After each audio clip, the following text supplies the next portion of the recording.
Here we go.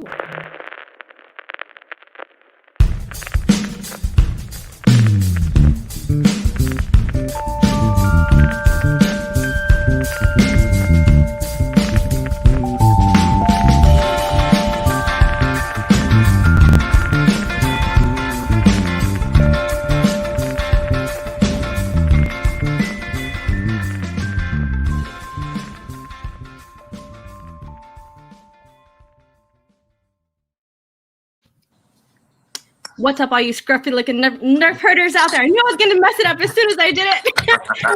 What's up, y'all? Welcome back. Happy Monday. Welcome back to Total Action, y'all. Thank you so much for hanging out with us on this May the 4th Monday. Thank you. I am here with my favorite co-host, as usual, Mr. Paul Denizio. That's right. It's me. It's me. It is GLD. What is happening here on Total Action? We've been streaming a lot lately, Danny, haven't we? Oh, man. Last night was rough.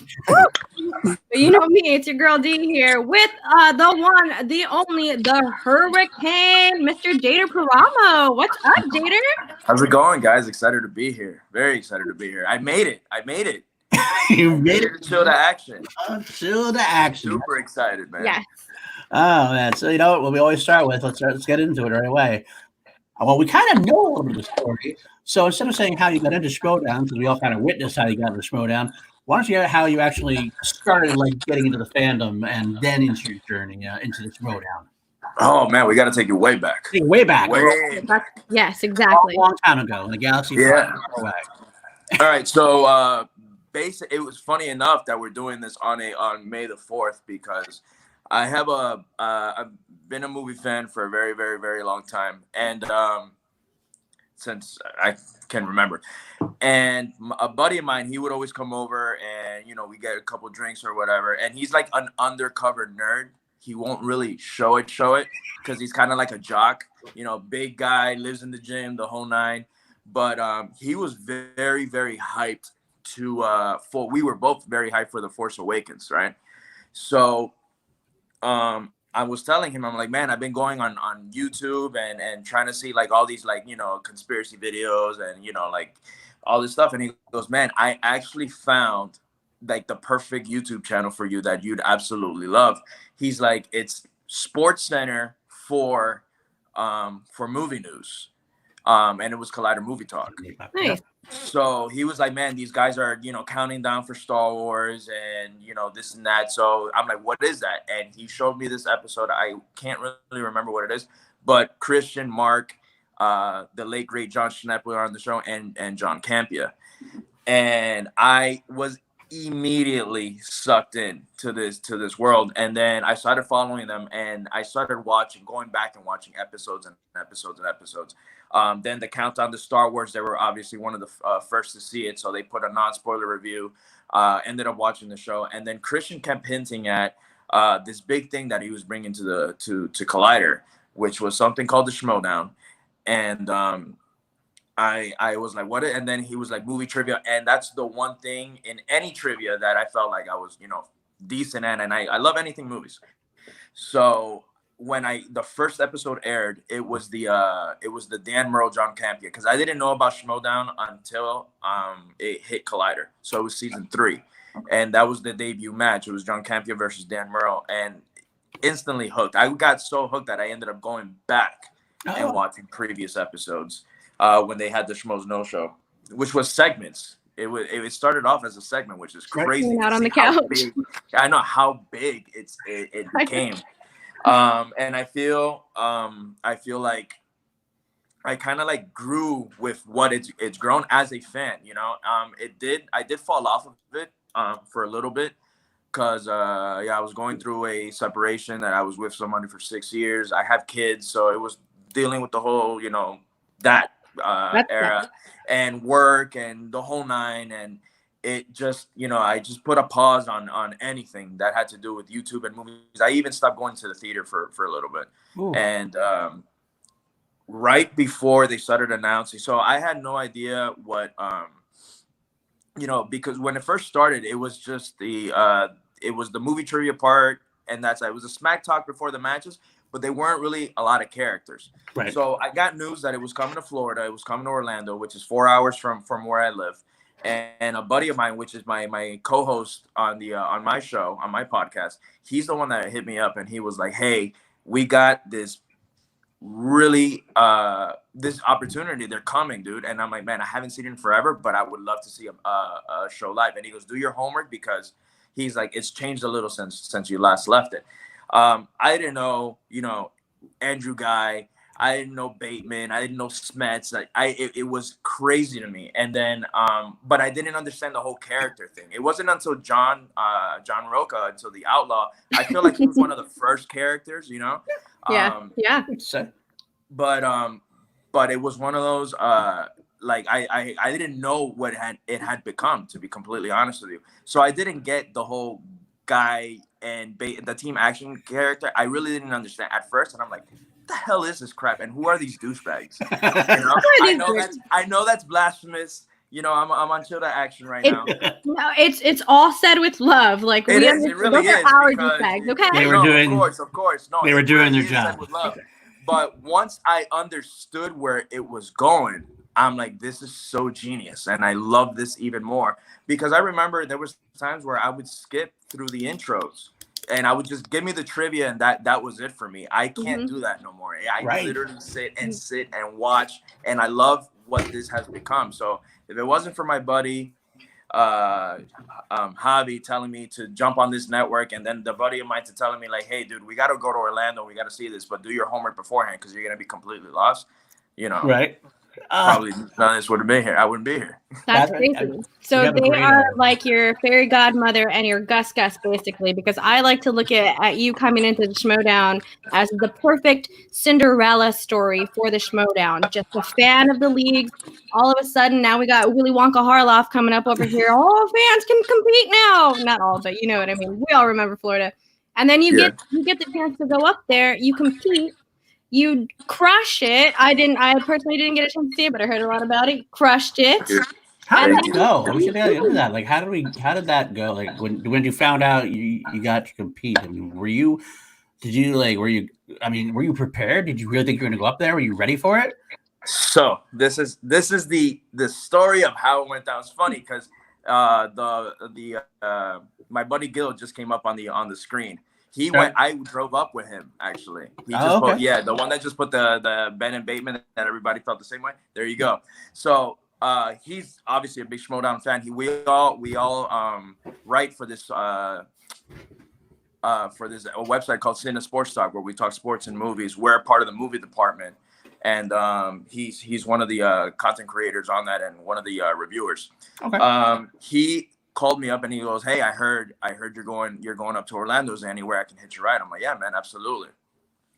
Before Christian Harloff announced that we were gonna have, the golden ticket, I bought my tickets the first day when my buddy Kyle called me, and he was like, hey, the Schmodown's coming. I'm like, I'm not missing it, man. We gotta go.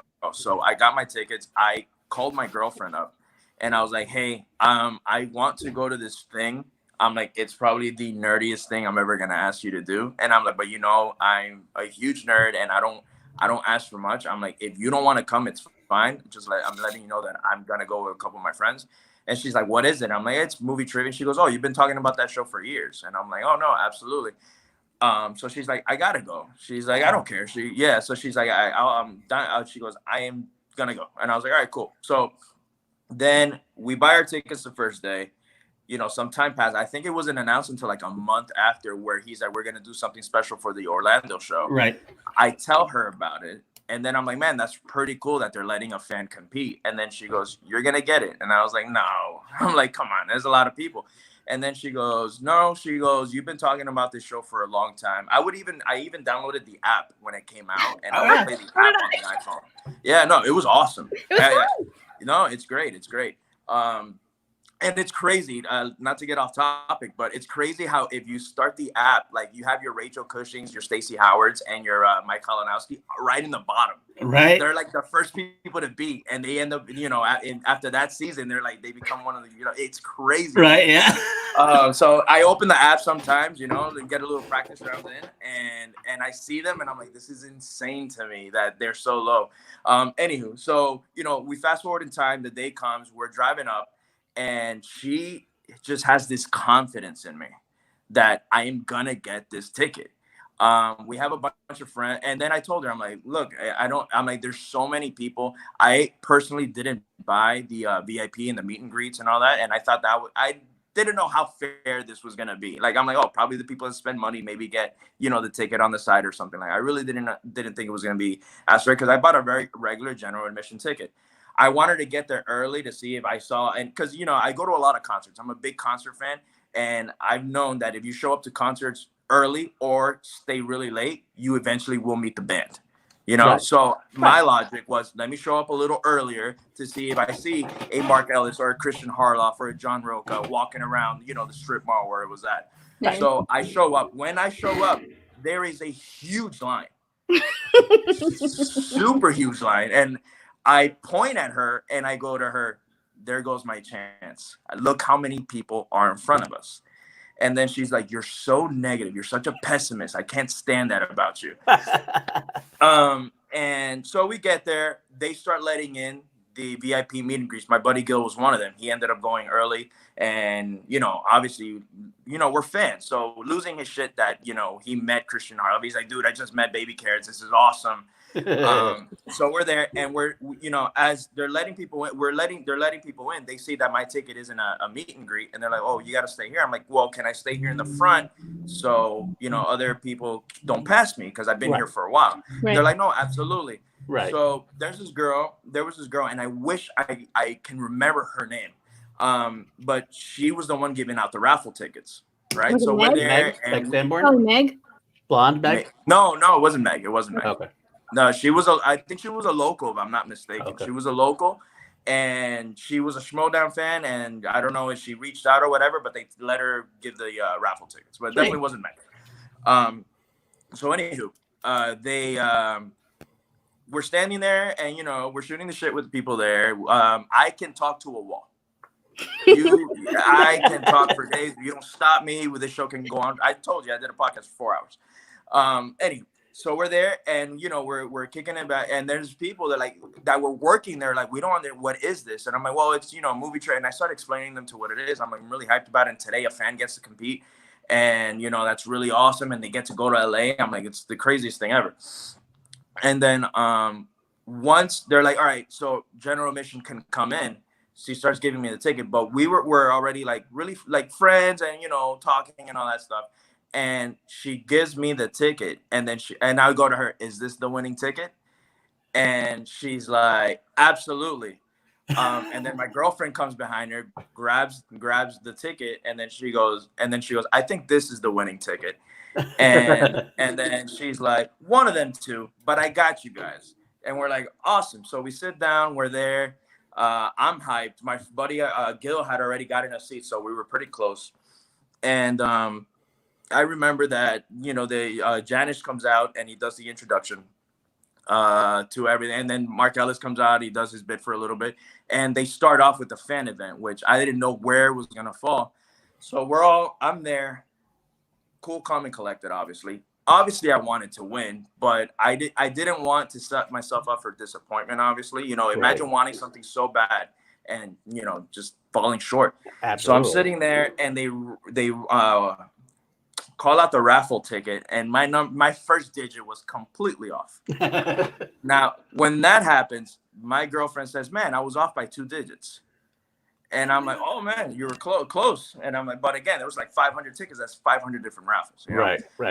So that happens, and I'm I'm not even going to look at the second number, because I'm like, I was nowhere near close. But obviously, I'm there, looking. I'm trying to stay calm and cool, but I'm looking at the ticket. As they're reading the second number, again, nowhere near it. And to my right, I hear, I won. So I look, and it's my girlfriend, and she goes, I won. And I'm like, no. She goes, you won. And she gets up and gives me the ticket. She goes, go. Ellis, obviously, while this is happening, I have Kyle, my co-host of the show, and Gil to his left. So it's my left and left, right?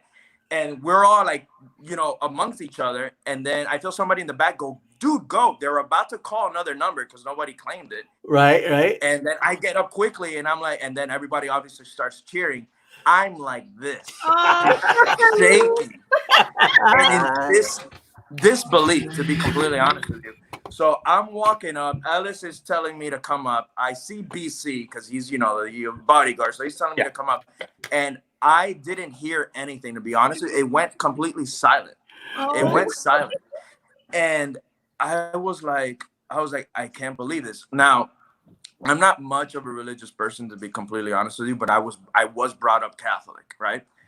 And the first thing that came to my mind, because my mom's like, when something good happens, just thank God for it, right? And I was like, and I went up. As I was walking, I'm like, dude, don't let me screw this up. Guide me to try to remain calm and collective. So I get on stage. I'm the second guy that gets on stage. They're calling other numbers, and we got the 4 competitors, right? So they start. Ellie starts introducing the guy that won first, which was honestly deserves this spot as much as I did because he gave me a hell of a fight.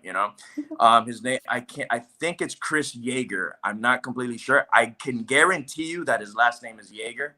But I don't remember his first name, and I feel terrible for it because I know we're Facebook friends and all. But so he goes up there, he introduces himself, Mark giving him the mic. He's like, what's your name, where you from, the whole nine. And he was like, oh, well, so-and-so, but my friends call me Jaeger. And there you go, Jake. And so he's like, all right, we got Jaeger. And then when he comes up to me, I'm like, well, my name is Jader, but they also call me Jaeger. I have a Jaeger tattoo. Oh, there you go. I see it. So I'm like, and they also call me Jaeger. So then he's like, Jaeger number 2. And that's how the Jaeger number 2 thing stuck for that night. How fun. So yeah, so we go back and forth, obviously him and I. The other 2 guys they pulled some up, but it ended up being me and him going back to back. And we missed, crazy enough, the same question, just like it happened with me and Brittany. Ouch. So him and I missed the same question. But it ended up going to his 5 and he didn't know it. And obviously the rest is history, which is another thing that's crazy was I obviously seen the game a million times. I know these JTE rules. I know, I know a bunch of all this stuff, but I didn't know what rules applied or what didn't. So I remember there was one question that they asked me about Blade Runner, which was what are the cyborgs called that chase Decker in the film? And I couldn't get replicants. Right. I couldn't get it. I blanked out. Imagine. And when you think the lights in the studio are real, imagine doing it in front of like 400 or 500 people. Oh, man. It's insane. Just a tiny bit of pressure. No, absolutely. But so I'm there, I'm looking, and I don't know why. I focused, and it was my girlfriend, Kyle, and Gil. And I'm just looking at them, and they're looking at me like, you got this. I've seen Blade Runner 100 times. And I'm like, why can't I come up with this name? And I used I asked Ellis for a JTE rule. He grants it to me. It comes. That was my 3-pointer. Bounces back to him. He answers his 3-pointer. Bounces back to me for my 5. My 5-pointer question was, who plays Conrad in the game? David Fincher's The Game, right? So I haven't seen the game in a long time. I don't remember if that's Michael Douglas's character or not. I know Michael Douglas is in it. I know Sean Penn's in it. I haven't seen that movie. And I love Fincher. He's one of my, So I'm like, it's one of the 2. But then I remembered Connie. And then when I say Sean Penn, Jen Sturger looks at me and gives me this face like, and I'm like, I blew it. And then she goes, that's correct. Crowd loses their mind, obviously.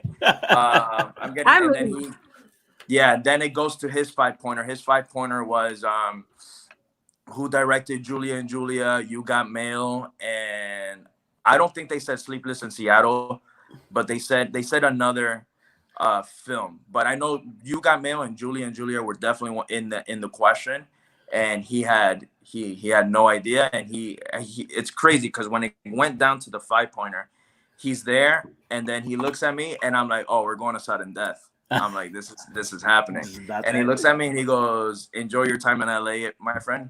I have no idea. Which, crazy enough, it kind of repeats itself because it goes down to Britney's 5-pointer doing the exact same thing to me, right? Where she's like, "I'm a DC girl. I don't know. Congratulations on the win," which Right. is nuts to me. Two things that happened on my first match, right? It happened on my first official match, which is nuts to me. That's so crazy. It just totally makes it feel completely like a real Cinderella story. So you got to compete in Florida, the almost once in a lifetime type of opportunity, and then draft happened. Oh my gosh! And then your draft was not at the live event, correct? I was there. Yes. Okay. Going to the draft. How were you feeling about the draft and getting drafted? Did you have any idea? If you have any idea where you're going at all? Anybody talk to you or anything? I talked to a couple people. So I don't know if it was, I don't know, but ever since I mingled with some of the Schmodown personalities, I've gotten really along with them. Let me ask you this real quick. I'll interject before you get into the story there.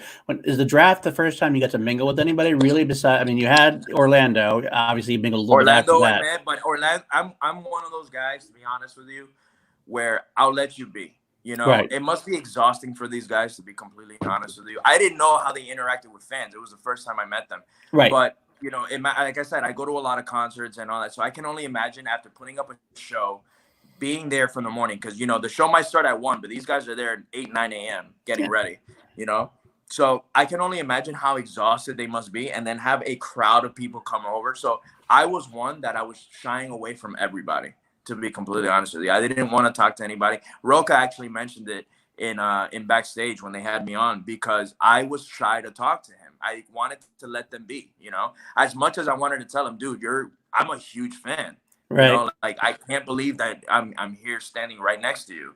And I let him be. We talked really fast. I talked to him, Merle, Kaiser for a little bit, KO. Like, there was a bunch of people, you know, that I talked to. But the one person that I can tell you we hit it off from the very beginning was actually Mark Ellis. I actually ended up, there you go, chilling with Ellis until the bar closed. So how it went down, funny enough, is we all know, following Ellis, that he's a big Coors Light guy. He's a Coors Light drinker, right? So I go to the bar and I wanted to thank them, you know. So I ended up buying him a beer, you know. And I'm like, I tell the bartender, you know, give it to that gentleman right there. I wasn't gonna approach him or anything like that. Right. The bartender ends up giving it to BC, not to Ellis, right? Whoops. So BC kind of looks at me and he's like, "Cheers, man." You know, and I was like, no. Not you. It wasn't for you. Yeah, it's pretty much, exactly. So when that happens, I'm like, you know, screw it. It was for him. Let him keep the beer. It is. Just charge me another one. So when that happens, BC, he was talking to Frank, and they were there. We kind of I talked to BC for a little bit, and we kind of hit it off. But we were talking to Ellis for most of the night. We ended up shutting down the bar. Chance Ellison, he came up to me. We talked, obviously. Gucci was there. Gucci was really cool about everything, so he was there. So that was the first night that we he really is. I agree with that too. He really is. The best. He is the best. Similar experiences. So we leave the bar. It's honestly surreal. I can't believe this happens. That's on a Saturday night. Monday morning, Christian is blasting me all over Facebook. People are requesting me. People are asking me questions. The only reason why we have the live event, not that, because that wasn't filmed, that wasn't aired. My girlfriend recorded the whole thing. Nice. I was able. She has it in 3 videos. My buddy of mine chopped it up. He edited it together. I ended up sending it to Christian and Janice and a whole bunch of people, and that's how it got on the site. But I hadn't seen anybody. Now, I wanted to go to Halloween Horror Nights because this all happened in October. So I was gonna go to Halloween Horror Nights 2 weeks later. When I started noticing the money that I was putting down to go to Horror Nights, it was close to like $300-400 for a weekend. Oof. So I looked over to my girlfriend when we were about to buy the tickets, and I'm like, "Why don't we go to Spectacular?" Yeah. Yes. And then I'm like, "We're gonna visit another state. I don't travel, so I'm like, we can go visit another state, and I'm like, we can hang out. You know, watch the show, and then we can hang out afterwards. You know, we hang out or whatever." She's like, "That sounds way better than, you know, a weekend of something we've done a million times." Nice. So I was like, all right. So I reached out to Harloff, and Harloff was like, dude, don't even worry about it. You come here, you're good to go. He's like, just, get your flight, hotel, whatever you got to do. Let me know when you land, and I'll see you at the show. Nice. So that was the second time I actually ended up mingling with everybody else. It was amazing. So I had seen them obviously in Orlando. Then I saw him again at Spectacular, and then less than a month later was the draft. Right. Now at Spectacular, I talked more to Kevin Smets was one of the first guys to reach out when I won, and he messaged me on Facebook, and he was like, "Congratulations, man."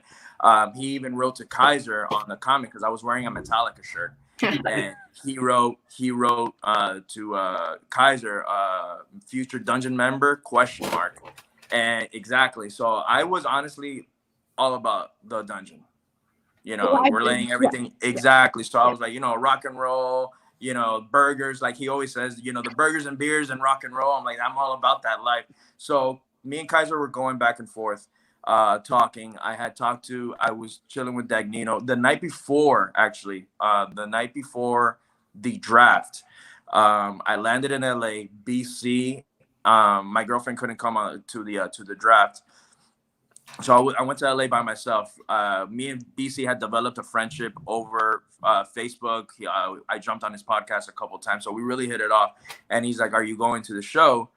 And then I'm like, "I really want to. I don't know." I'm like, "I think I should be." He's like, "You might get drafted, dude. You have to be there. Like, why not go?"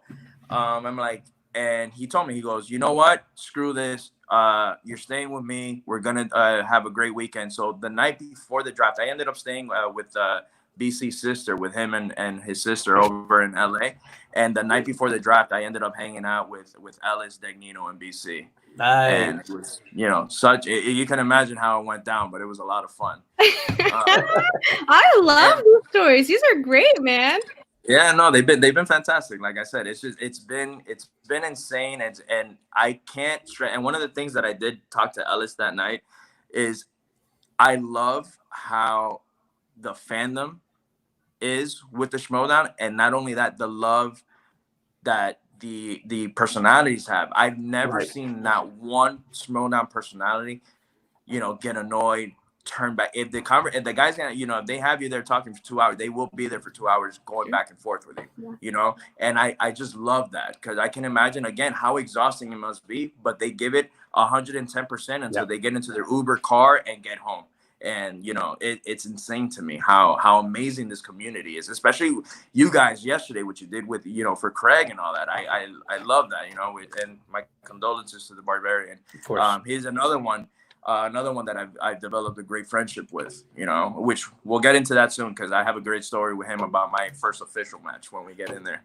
All right, But, I can do that. Yeah. So you see, hanging out with everybody else, you're getting ready for the draft. How does it feel? You hear all these names being tossed around, and then your name pops up. Yeah. So how it happens? I honestly had no idea that again, it comes back to the story of me being grounded or a pessimist. I didn't think I was going to get drafted. I thought I was eventually going to have to prove myself, do the free agent thing for a little bit, and then maybe somebody would have picked me up.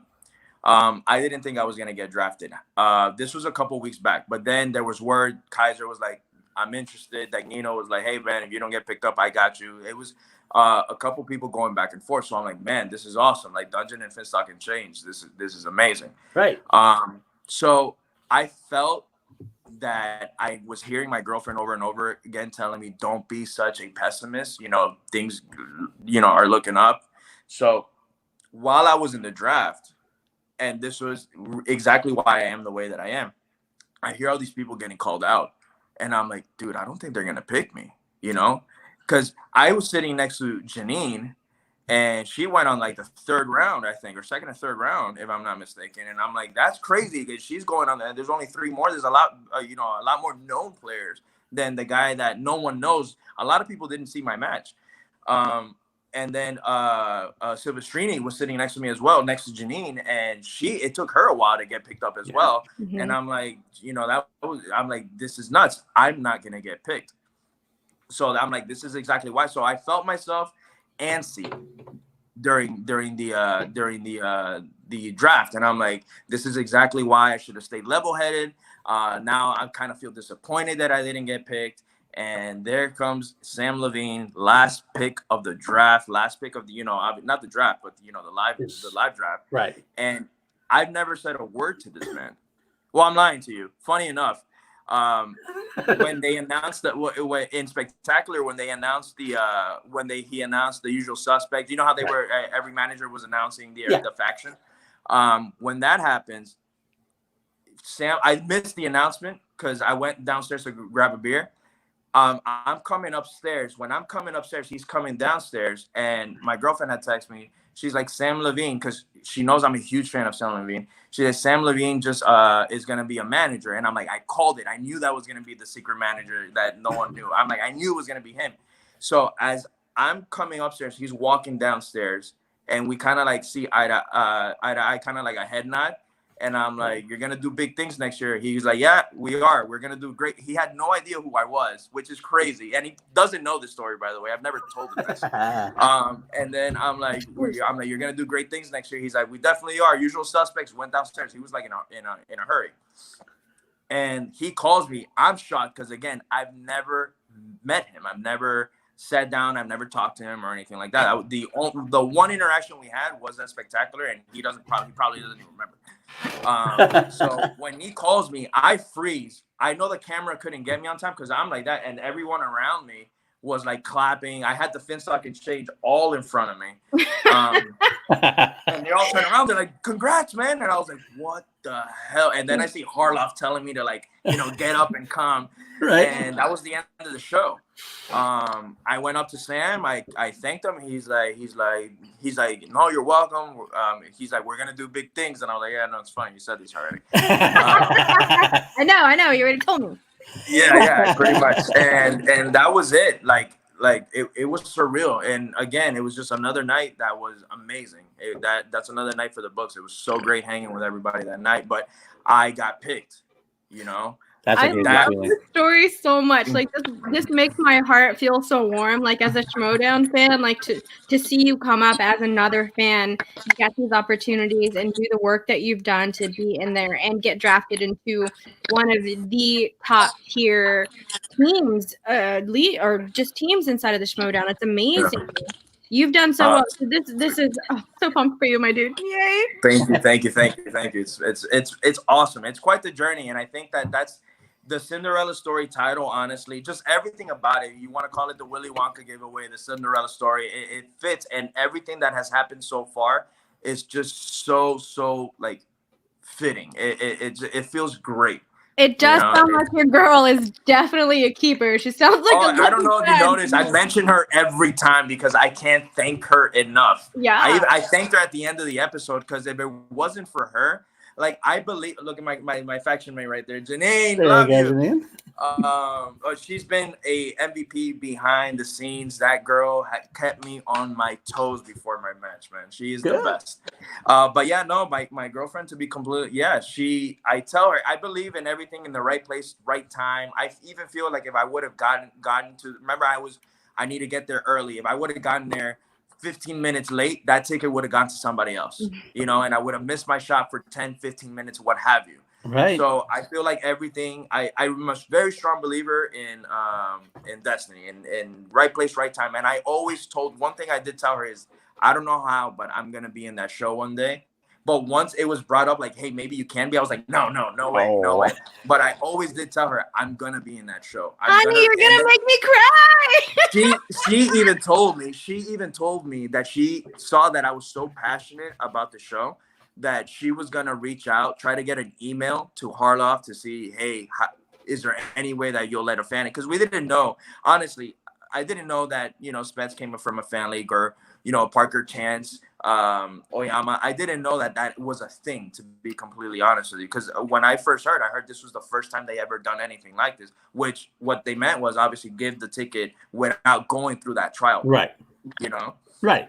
I consider myself very lucky, to be honest with you. But and this is one of the things where she tells me, don't be a pessimist. Right. She goes, you look how everything works out for you.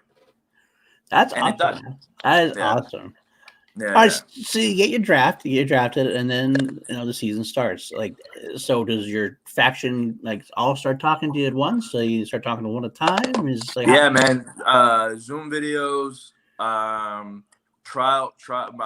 I helped Janine with her first match, in preparation for Riley. Mhm. Texting nonstop.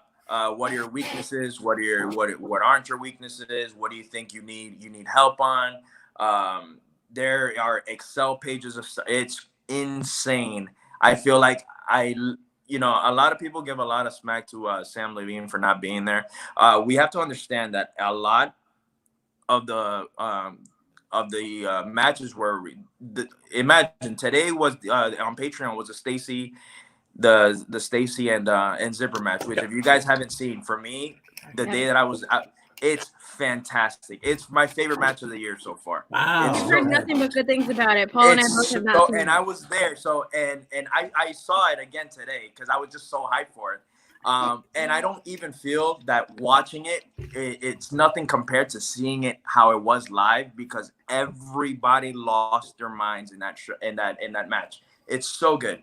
But Sam really didn't show up twice. I think because he's a busy guy. Yeah. And we record like that. I recorded March 7th, and I was there for the Stacy match, and that didn't air until today, and we're in May. Right. Wow. So it's 7 or 8 episodes that they're shooting at a time. So everybody was like, "Oh, Sam's never." Well, it's just one day of recording. Right. And he missed that time. But behind the scenes, it's been incredible. It's been incredible, and I feel like this faction has been just like this overall. But yeah, it was, again, they were telling me, what do you need help with, this and that and that. I would shoot Janine random questions. She would shoot them right back. I would be at work and I'd receive like 15 questions. And she's like, get back to me when you can. And it was like, and I'll write the answer, or I'll write, I don't know, whatever I didn't know, I'll write it down and start studying them. It's one of the little secrets there. So. Nice. All right. Oh my goodness! So your very first match, first official Schmodown match in studio taping and all of that stuff, you got to walk out with one of the greatest Schmodown players to ever walk that stage, Mr. Andrew Ghai. How was that whole experience for you, being in the studio and getting to see how the bread gets made and all of that good stuff? How was that for you as a fan? All right. So funny enough, like I said, when I first started watching the Schmodown, I had my thing with Ghai where I didn't get the character. I was like, who the hell is he? He's a douche. I was like, what the hell is it? Who is this guy? And I started watching his matches, and then you start seeing, the turn and all that stuff. And my girlfriend, she was like, watch you and him just like hit it off, this and that. I'm like, well, I know he's playing a character. I know he's a nice guy in real life. And then she's like, well, I had already gotten word that Sam wasn't going to be able to make my match, because I had known for a while. It wasn't like hey, I land in LA and they're like, hey, by the way, Sam can't make it.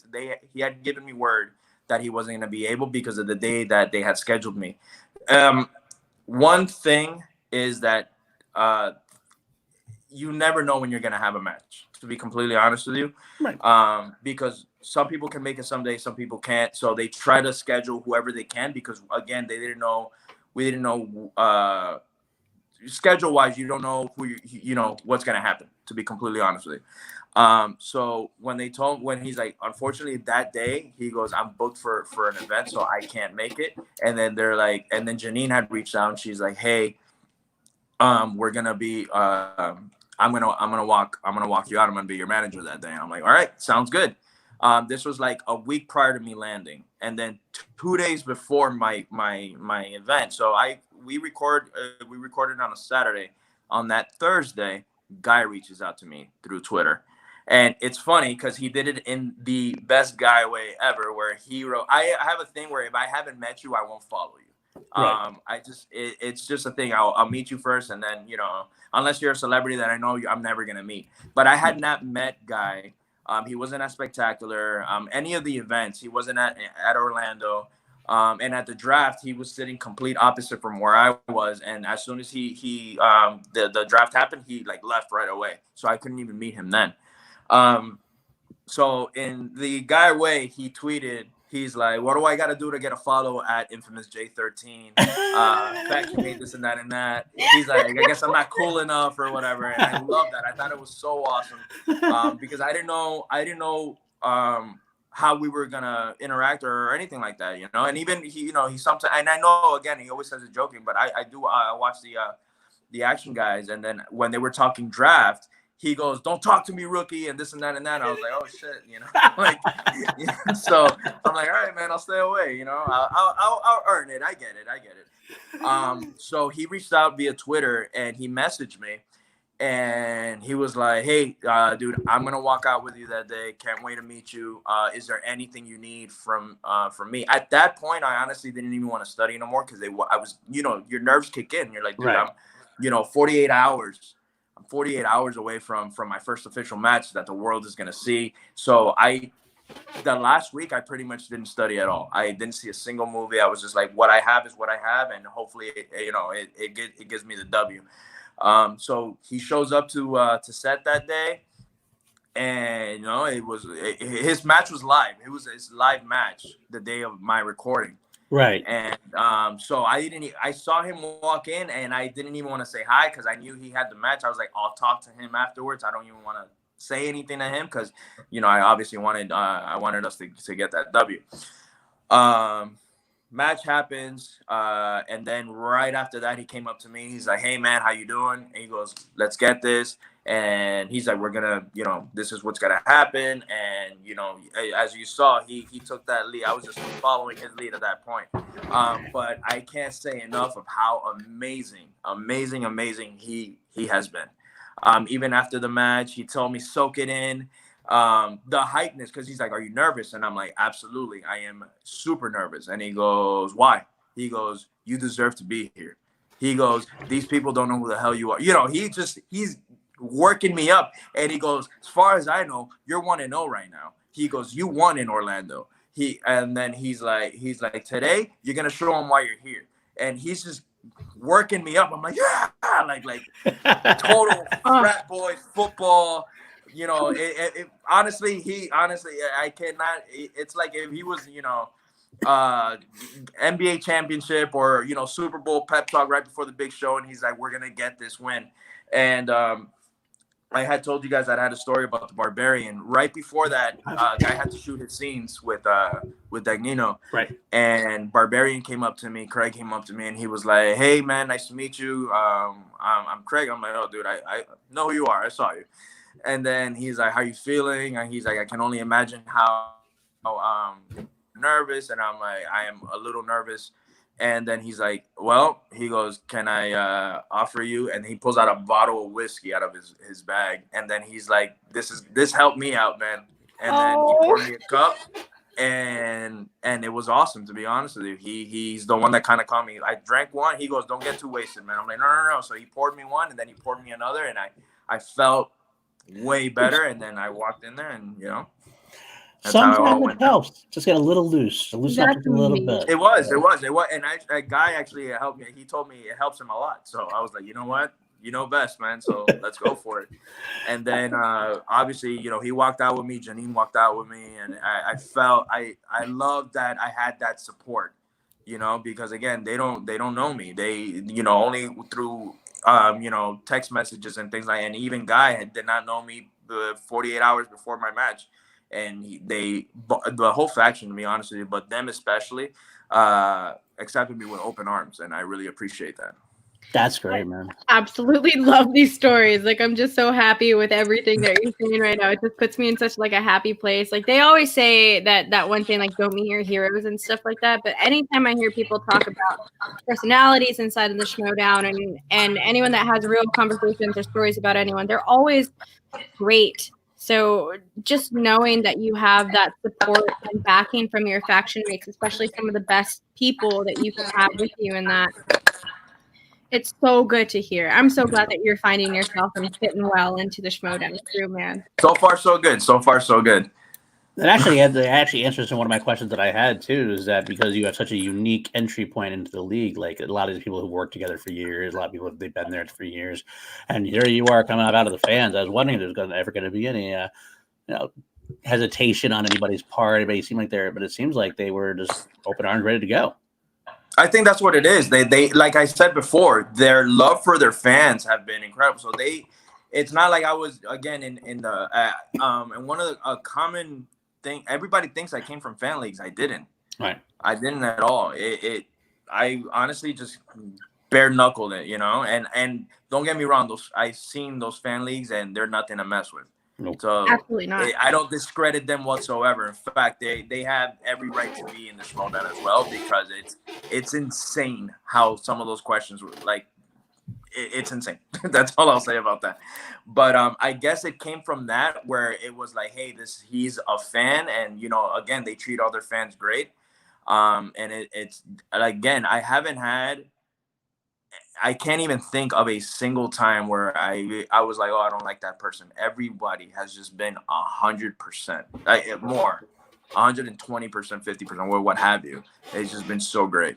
That's awesome, man. That's awesome. You're living the dream. You are living the dream a lot. I really am. And I wish and there's part of me like where I'm like, I'm doing this for the fans, and I hope one day you guys, I want Christian to do this again. Like, eventually, the league is growing, and it's crazy how huge it's gotten from again season 3 to now season 7. It sucks that this whole COVID-19 thing is happening, because I was supposed to be at free for all, Right. Okay, you were. Okay. Yeah. I was so hyped for free for all, and that got canceled, and then we had a couple things lined up already, and everything right now is just completely on pause. Right. And even me, I was trying to get on some exhibition matches, but it was one of those like where he's like, well, we can't right now because of the whole character thing, and I was like, but I'm like ready to get back in the ring, like bad. I don't know if we're gonna talk the match at all, but I know you guys have seen it, but I was completely disappointed with my round 2.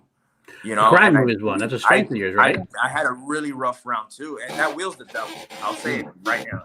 That is the devil wheel. Yes, absolutely. I hated my round 2 performance, because obviously this, I didn't think I was gonna be a Robert Parker or a Barbarian where I was gonna TKO somebody. But I know that I can do better than what I did. I ended up still getting the W, and even some behind the scenes, they all told me, they're like, you are beating yourself up way too much.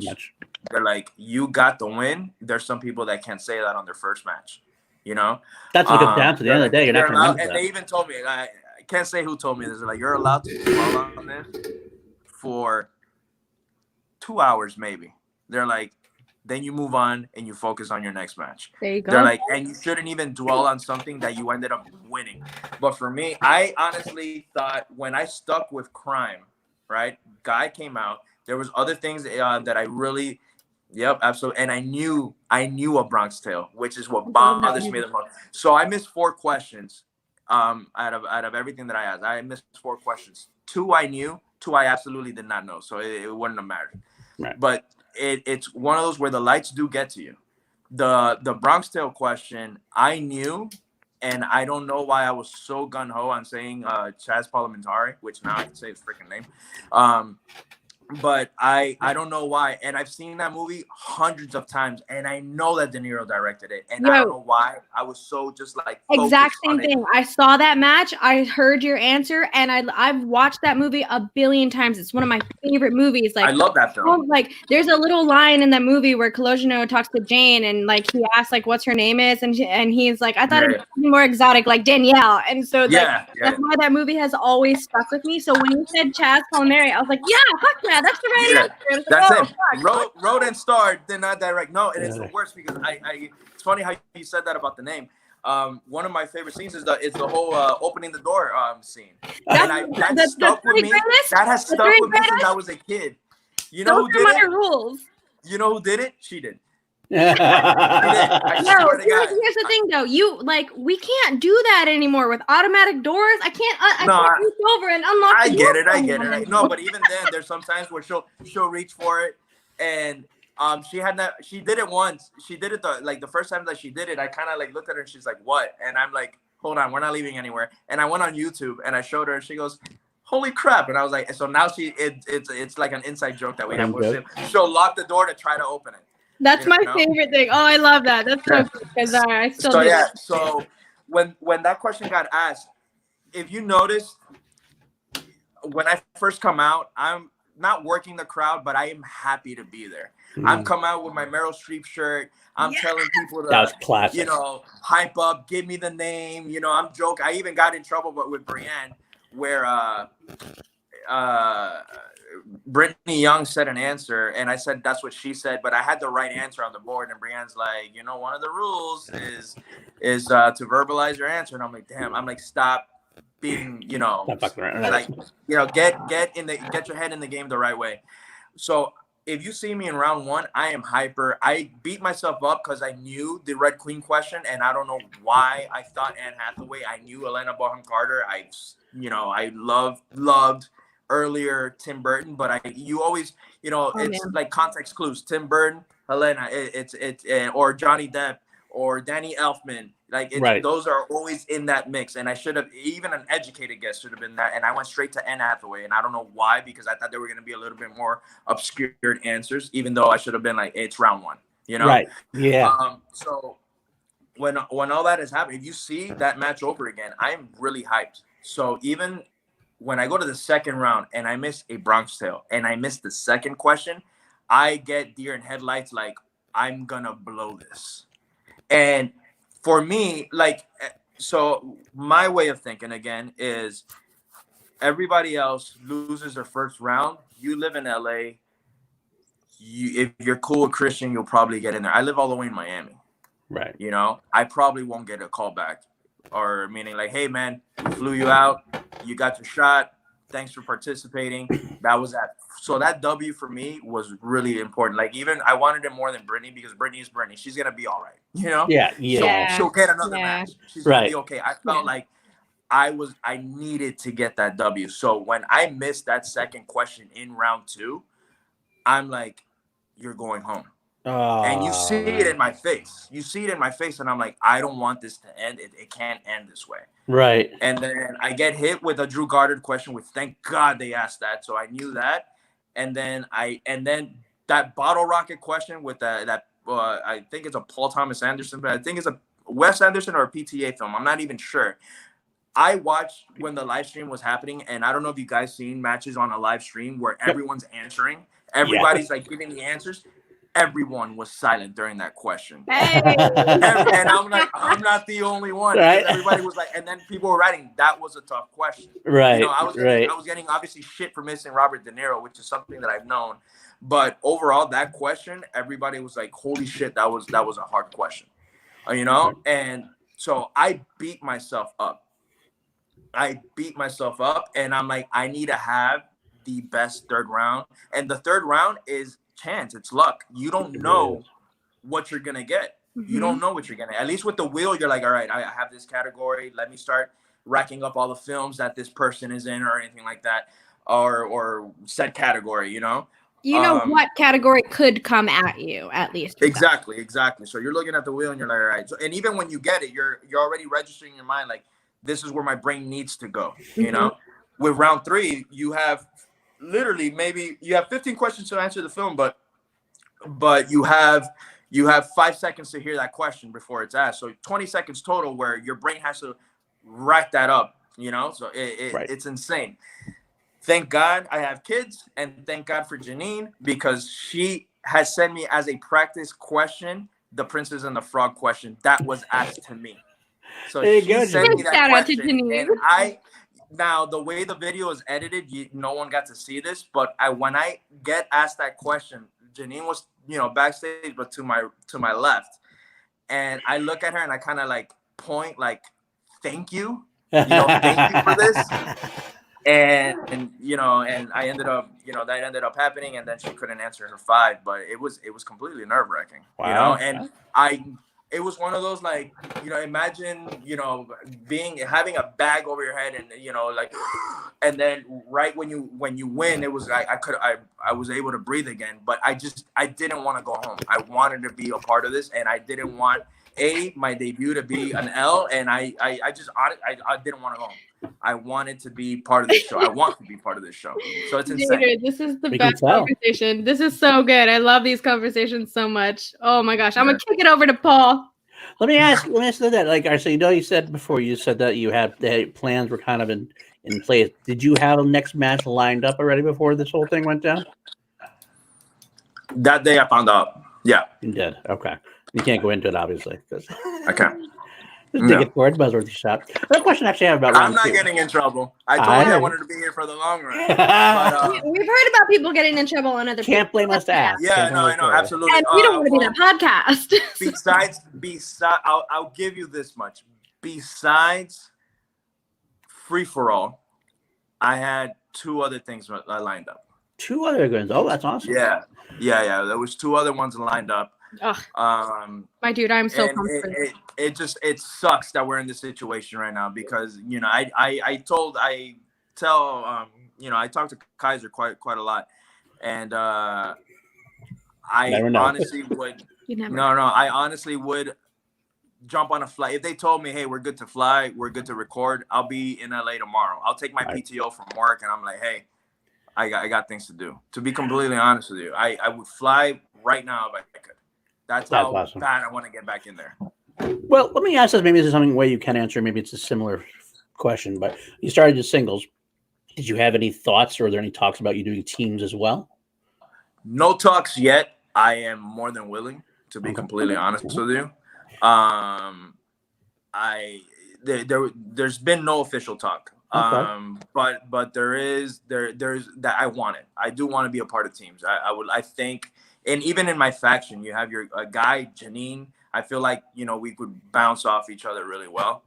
Well, I'll ask you a question. I won't push on the spot. So you have Janine the chat, and I know you're in your faction. If you could team up with anybody who was not in your faction, so you could say, let's safely take those out, so you don't have to answer that. Somebody else in the league that you would think you would want to team up with and make a good team for yourselves. Originally, since I was gung-ho on Dungeon, I was trying to convince Smets to join teams.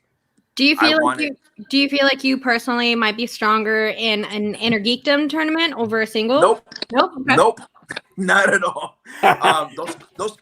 Do you know how many horns are in Darth Maul's head? Because that Alex Damon 10. I know that now. Exactly 10. No one's ever gonna forget that if you were there or if you've seen the Schmoedown. Like now you will be an expert. But I was there again live during that event, and my girl looks at me. She turns over to me and she goes, "There's no way this guy gets that." He did not hesitate. She didn't even finish saying what she was saying until you hear 10. No hesitation, and she's like, "What the hell is this?" So I mean, and again, Inner Geekdom is not the same as obviously only studying Star Wars. I love my geek films, right? I love them. I absolutely love them. However, I won't be able to, and I even with Star Wars, I love Star Wars. I can't name you planets. Okay. I can't name you Harry Potter spells off the top of my head. When Rachel guessed what page Snape told Harry to turn, that for me is mind-blowing that yeah, exactly. I know that now. It's insane. So I feel like I do decent because I do watch the matches. Right. There's just way better players out there. It depends on the categories that I would get. It's mostly Middle Earth and Harry Potter where I would and Star Trek where I would absolutely fail. Other than that, I do fairly decent. But I give a lot of fans I see kind of knock IG leagues because they say that they're focused. They only have to focus on X amount of films, while singles you have to focus on it. But it's insane those questions that they ask. So I don't knock IG players at all. I think anybody that's in the Schmoedown is just very talented and has this love for movies and it takes a lot to. There's films people that can watch a film 100. My mom has seen. The Terminator 2 like 97 times, but she doesn't know what Cyberdyne is or things like to register things like that. It's insane, Well, I've always been the type of person that says I personally believe that IG is the hardest. Maybe I think it's the hardest league. maybe Star Wars right there because that's a very specific niche. But like if I had to put them in ranks, it's gonna be Star Wars and then IG right after that. I've always believed that IG is one of the toughest. I agree. You can I beat. agree 100%. Imagine I'm fairly confident in myself, and I wouldn't be able to do an IG league at all. Like I feel like I wouldn't do terrible, but I'd probably get knocked out in the second round. Like, it's just different skill sets, really. I mean, just the depth things. The singles leagues are more broadly based. It's just a different way to handle situations. They're both. I don't know why anybody knocks anything, to be honest with you, because they're both very completely valid leagues. Star Wars, all of them are Star Wars, Intergeekdom. Yeah, I read something that they should get rid of the Star Wars League. I don't agree with that whatsoever. No, that's no. Fuck that. That was one of my favorite. That's actually what got me into the Schmodown, I'll be honest. That's what started me. That's what brought me over to AMC, Jedi Council, and there's the layout. Really? Oh, yeah. That's why I started. I actually didn't watch YouTube at all until Disney bought Star Wars. I got back into Star Wars, and I found Jedi Council that way. And that's when I went to the Schmodown back from Jedi Council because of Harloff. That's crazy. That's awesome. So, well, I feel like I've never heard that story before. Yeah, that's awesome. That's awesome. I love that. Totally. That's helped everything. So Star Wars is responsible for me getting involved with all this stuff as well. So look at that. Yeah. Good day. Today is May the 4th, but it is not. Paul, do you consider this the official Star Wars Day, or do you consider May 25th the It's May 25th. It's funny, like they say, like I've seen, like I haven't seen that argument come up too often recently, and that's fine. No, that's fine. Like I've never seen anybody there's been people bitching about it, like on Twitter and stuff. I'm kind of like, I'll have them both be Star Wars days as far as exactly. I'll take the Star Wars Day throughout the year. Why not? I say everything else is not Star Wars Day. May 25th is my birthday. Ooh. There you go. 1987. So Star Wars was 10 years old whenever I was born. So that's my birthday. Heads up, y'all. No.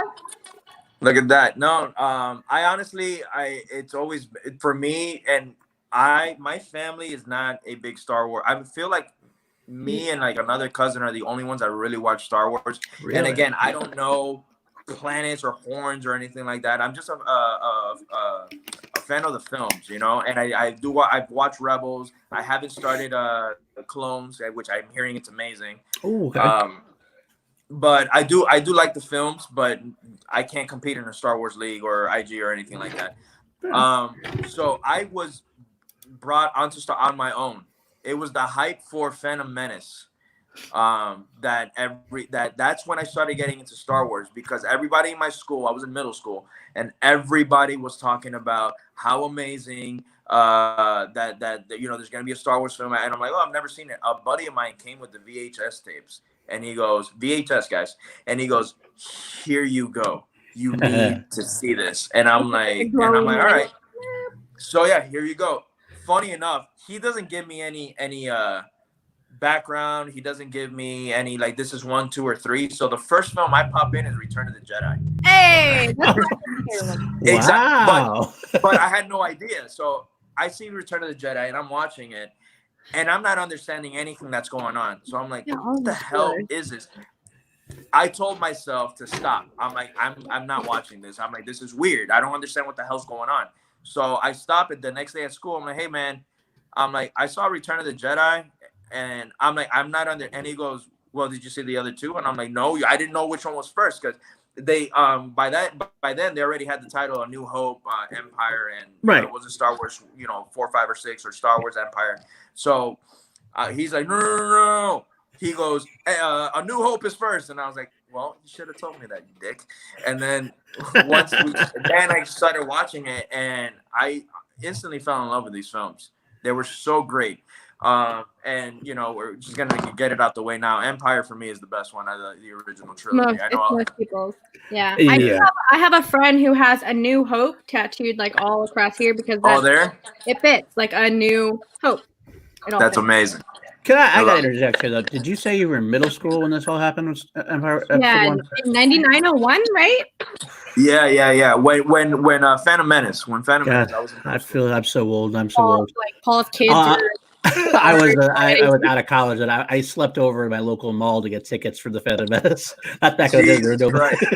I remember that I saw the Phantom Menace the first day, and it was by luck. Just the same buddy had told his parents that he had let me borrow the movies, and he wanted to take me to see the movie, and his parents took us to see the movie. And I remember the first time I saw Phantom Menace, I was just absolutely mind blown by it. Oh, yeah. I thought it was so great, and obviously I don't feel the same anymore. I still give that movie a lot more credit than everybody does give it. I don't think it's terrible. I think the worst out of the 9 films, I want to say, is Attack of the Clones. I really didn't like that movie. I still can't sit through it, to be honest with you. When I was doing my rewatch, I do my rewatches every year before the movie comes out, and it's the one that I don't want to watch. Thank you, Ferris. Yes, I am old. Thank you for paying $2 to tell me I'm old. I'll take it. Thank you, man. But yeah. It's funny you say that. Chris Adams in the chat. He actually was he was 10 when the Phantom Menace came out. He actually mentioned earlier on Twitter. I remember he actually likes Attack of the Clones very much. He was loud and proud about it. I love the fact that he does, because not many people do. Not many people will say that. Yeah. I also will say it's probably my least favorite of the 9, but I'm the kind of guy that says it's still Star Wars. It's still galaxy far, far away. So that's one of the things, and one of the things I didn't know, honestly, that we were going to talk Star Wars today. I'm kind of excited that we are. Oh, absolutely. May the 4th. Yeah. I know, but I didn't know where we were. I thought it was going to be mostly Schmodown stuff. But we could have derailed this whole conversation into Star Wars, and I don't think either one of us would have been mad at it. No, it's fine. But I feel like it sucks to say that the fandom is very toxic. Yes. Because for me, Star Wars is Star Wars, and I actually enjoyed Rise of Skywalker. A lot of people did not like that movie. I thought it was actually fairly good. I like the new trilogy. Thank you. I will not stand for this AOTC slander. Sorry. But I don't. The only film that I can tell you is pretty much unwatchable for me, and I'm sorry to slander it again, is Attack of the Clones. I don't want to. I just can't sit. Like, it has redeeming qualities. Obviously, you see, Yoda wield the lightsaber for the first time, and that was epic. But it takes a long. It drags for me. It just drags. Yeah. And a lot of people, I don't know. I see that it's so much hate for Star Wars now. Like, I saw today, someone posted it was a repost from 2015, and he wrote, "Oh, when I actually like Star Wars." I'm like, dude, come on, man. Star Wars is Star Wars, dude. Like, give me a new Star Wars. Yes, maybe they're not as great as the original trilogy, but I don't feel like these movies are bad. Now, the only thing that I will say about the new trilogy is that I felt like they had no direction from the get. I feel like when Abrams did the first one, he created this world and then all of a sudden thank you, Jake. $2, but I'm all here for it. And then when you get Last Jedi, which I was lucky enough to see Last Jedi a couple days before it came out, because over here I do review films. I've been lucky enough to interview celebrities and I'm very blessed to do what I love, Right. And so we got to see Last Jedi a little early, and I remember when we went to go see it, when that movie ended, no one knew how to feel. Yeah. Including myself, because there's things that I loved about it, and there's things that I absolutely hated about it, right? And I remember when I talked to my boss at the time, because we were talking the movie, and I was telling him how much I didn't like the whole Snoke being defeated so super fast with Kylo, and I love that scene, but just the way Snoke went out, I hated it. And he goes, well, the story's never about Snoke, and he goes, it was all about Kylo. And he kind of brought some light to the film, but I was like, I don't care, I don't like it. But there's certain scenes, there's again redeeming qualities. But if I tell everybody I got my cousins into it recently because their daughters loved Rey when they saw her in Galaxy's Edge and in Hollywood Studios here. So they're like, who is that? And I was like, ooh. So I'm like, I can get my nieces into this. So they started watching the movies, and I told, they were about to see The Last Jedi. They're like, bro, we heard so much crap about this movie. I'm like, I don't think it's that bad. I feel like it doesn't really move timeline wise. It's all like one day that this happens. It's you know, it's one day. And then I just felt like Rian Johnson completely ignored what Abrams did. Yeah, you know, and then Abrams returned the favor with Rise of the Skywalker, where he discredited completely The Last Jedi. There's barely anything in The Last Jedi that falls. And I felt the pressure was on Abrams because they're like, fix it and finish it. So it was like undoing the first hour is undoing, you know, The Last Jedi. And then the second hour is wrapping up the Skywalker saga, which is, it's a hard job, you know. Yeah. It is. So I don't really hate these films whatsoever. I like the new trilogy. I like the original more, you know, and I will rewatch the original over the new ones. But Star Wars is Star Wars, just like you said. I agree. I will agree with you about the direction. I do always think that one of the things that George Lucas always had, you know, the start point A was going to end at Z, and then it was all about how to get there. And this one, it kind of went up and down and didn't know where it was going, and that's unfortunate. One of my big points about Last Jedi is that I love Rian Johnson as a director. I think he's phenomenally talented. So do I. I think Looper, they're all great. And he has another. Yeah. Rick, yes. Rick. I just think that he directed a great Star Wars film. It just wasn't a great Skywalker saga film, if that makes sense in a way. I almost feel like if he had taken, could have been a Star Wars story. Right. I'm excited to see if he actually goes through the trilogy that they were talking about, him doing a trilogy like totally different. I think it could be phenomenally done. It just didn't quite work with what Abrams had set up and everything else. I agree. And I one of my favorite films in the franchise, I love Rogue One. I love that. Me too. I thought Rogue One was fantastic. Yeah. Love it. A lot of people, again, some of the content writers were where I write, a lot of them didn't like it. They said it was it wasn't that the third act saves the movie, but not entire. And I completely disagree. I loved Rogue One. I actually even like Solo. It's the one it's the only Star Wars movie. It's the only Star Wars movie that I've seen once. But I really enjoyed myself. I don't want to taint it because funny enough, it's not the original, but since Phantom Menace, I've seen every Star Wars film the first day they come out. Yep. Solo was the one that I did not. I didn't want to see it for some reason. I saw it. Everyone wanted to hate it. I saw it, but I just didn't. And my girlfriend, her favorite Star Wars character is Han Solo, and she was completely against that film. And we ended up watching it. The movie, we're quiet watching it. The movie ends, and she looks at me and she goes, "That was awesome." And I was like, I liked it.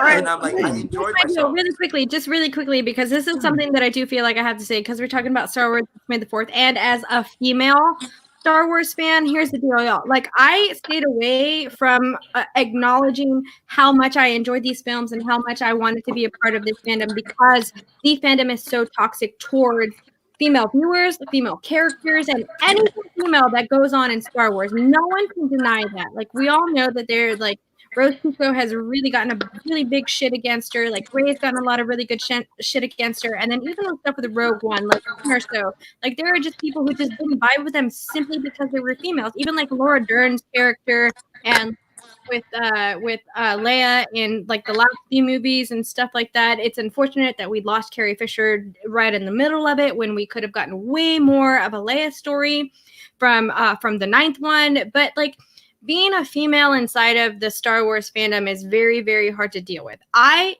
excluded myself out of it at a very long time ago because it was so hard for me to even express any little thing that I wanted to do.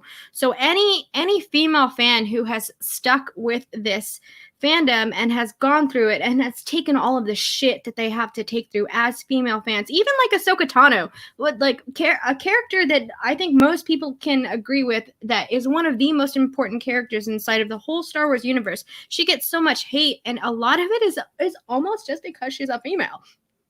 There's a lot of other things too. I know that there's a lot of other things too, yeah. But my whole point about it, like, it was very hard for me as a female to be involved inside of this fandom.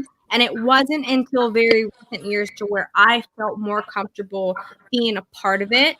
And I think that was really when we started to get a lot more representation. And I think that that's what the sequel trilogies did for me, was allow me to have a tiny bit more of a representation inside of it, and allowed me to be in there and say, like, I'm a Star Wars fan. I like these movies. I love these movies. I love these characters, all of them, no matter who they are.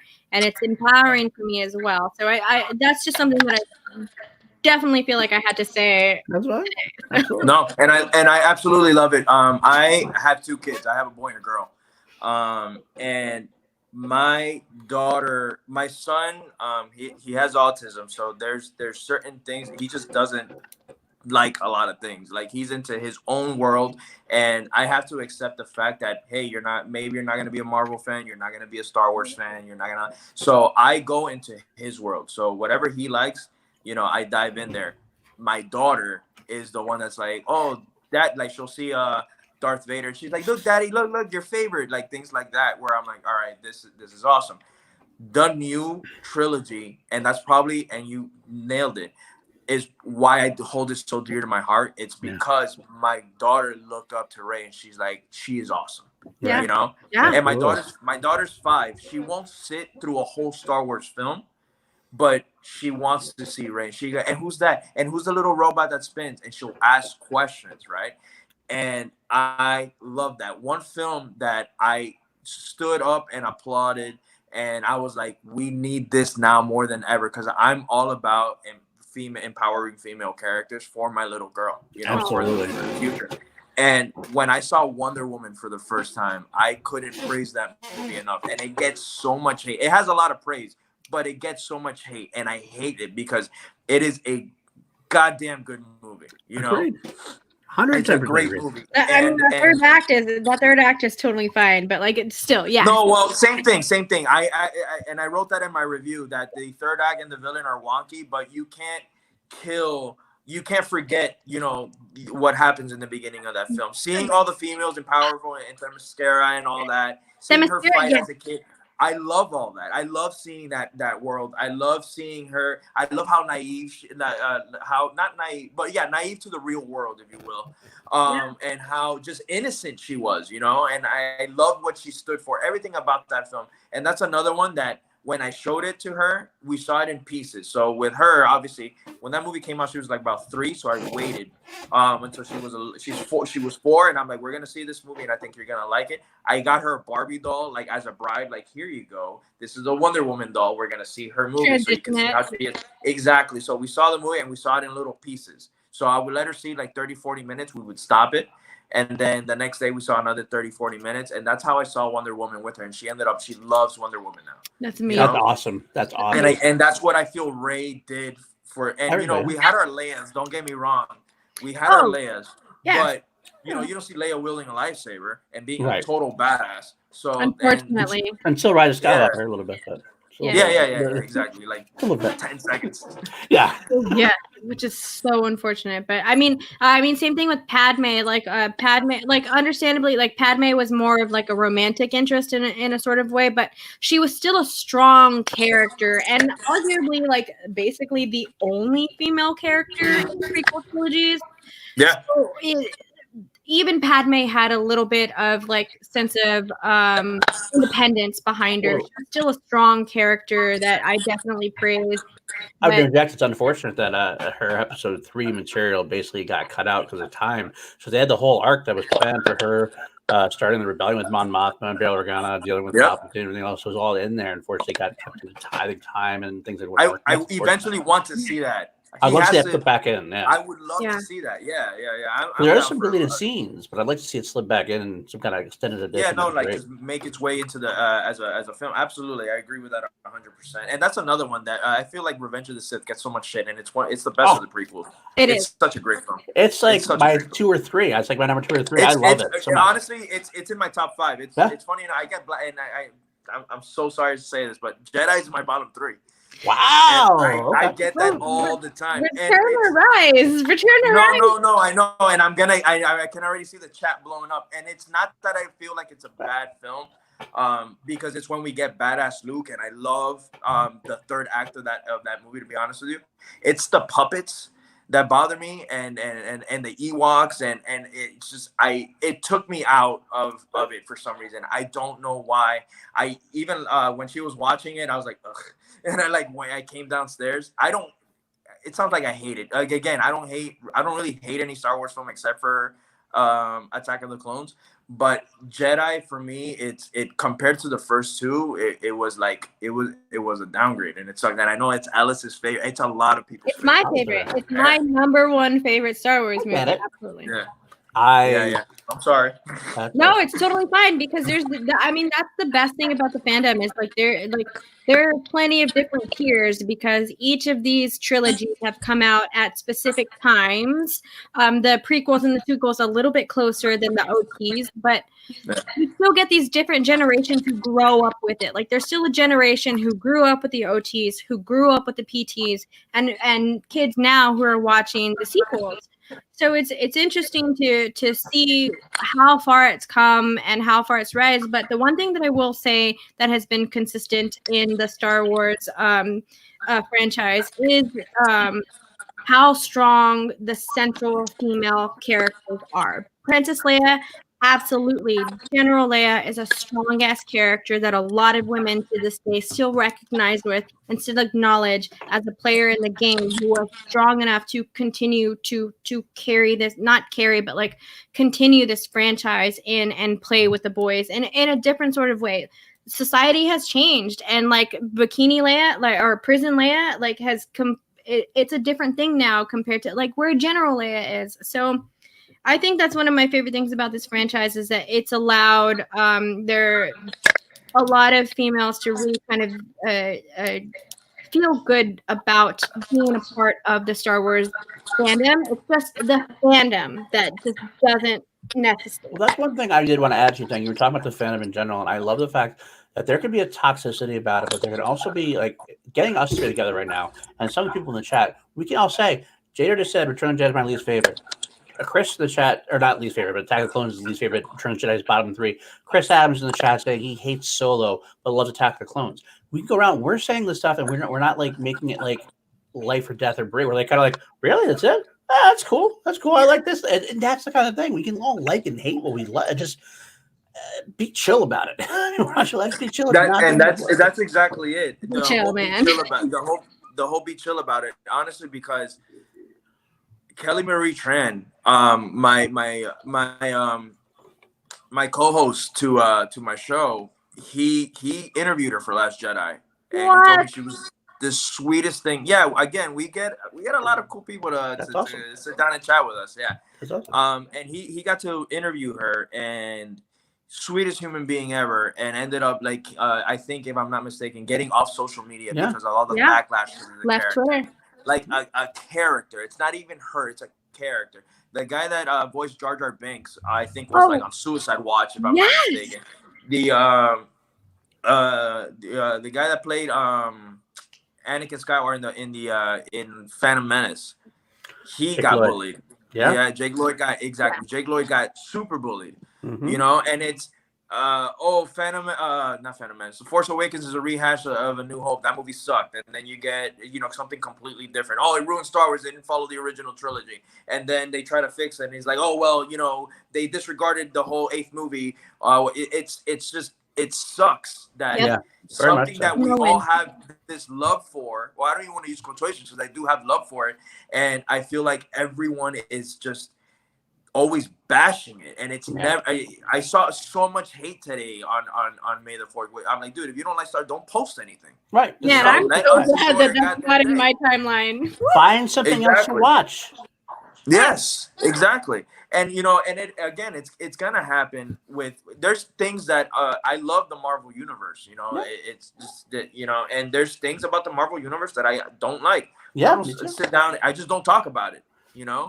And I just don't talk about it. I don't sit and bash and get on on the angry Twitter fingers and all that and just bash something. That it takes a lot of time to make these films, and it's a big and there's so much pressure because of the fandom, and you're never gonna satisfy.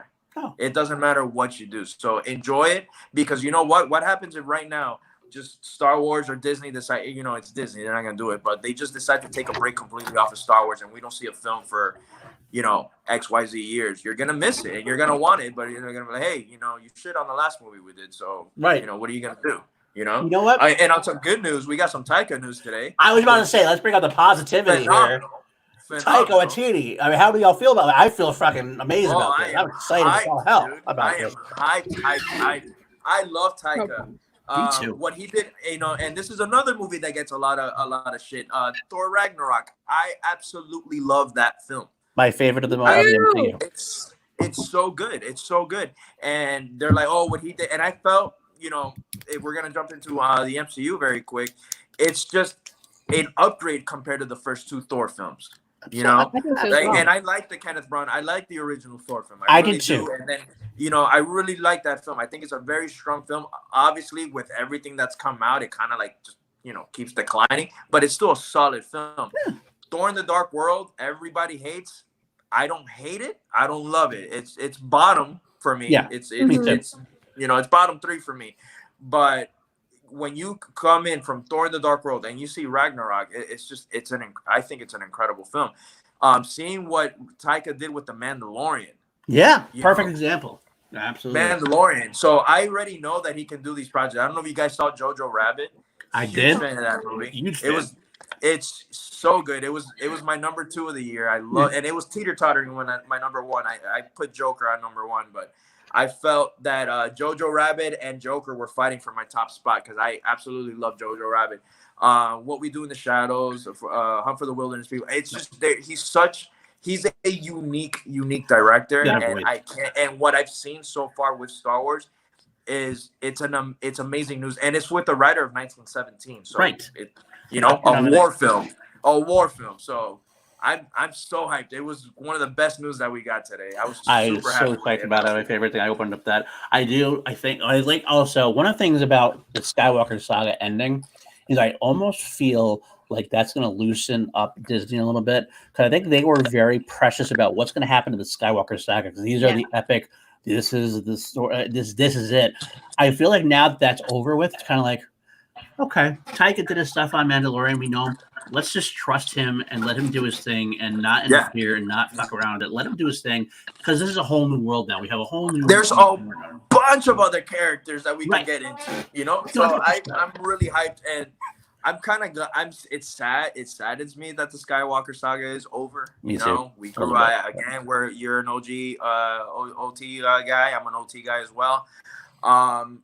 But I'm kind of glad that we're laying it to rest, because we can move on to new things, and we maybe don't get so much shit, and we can get more Star Wars. I 110% agree. That was one of the main problems with the Skywalker saga, is that people had so much of a problem with like their cherishing of their characters, what Luke did or didn't do, what Leia did or didn't do, while Rey was made better than them.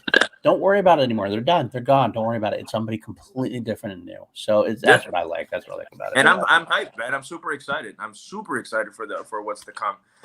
In fact, I was kind of like freaking out that they were not going to be, besides Mandalorian, that they weren't going to do too much Star Wars, that they were going to pause, because I think they had a trilogy, and the Rian Johnson one, and then they had paused that, and then they said that they were gonna, I forgot who was gonna direct a new trilogy, and that got paused as well, if I'm not mistaken. There was the Rian Johnson one, and then there was the Dan and the Benioff and Weiss one with the whole Game of Thrones thing. What happened with the backlash?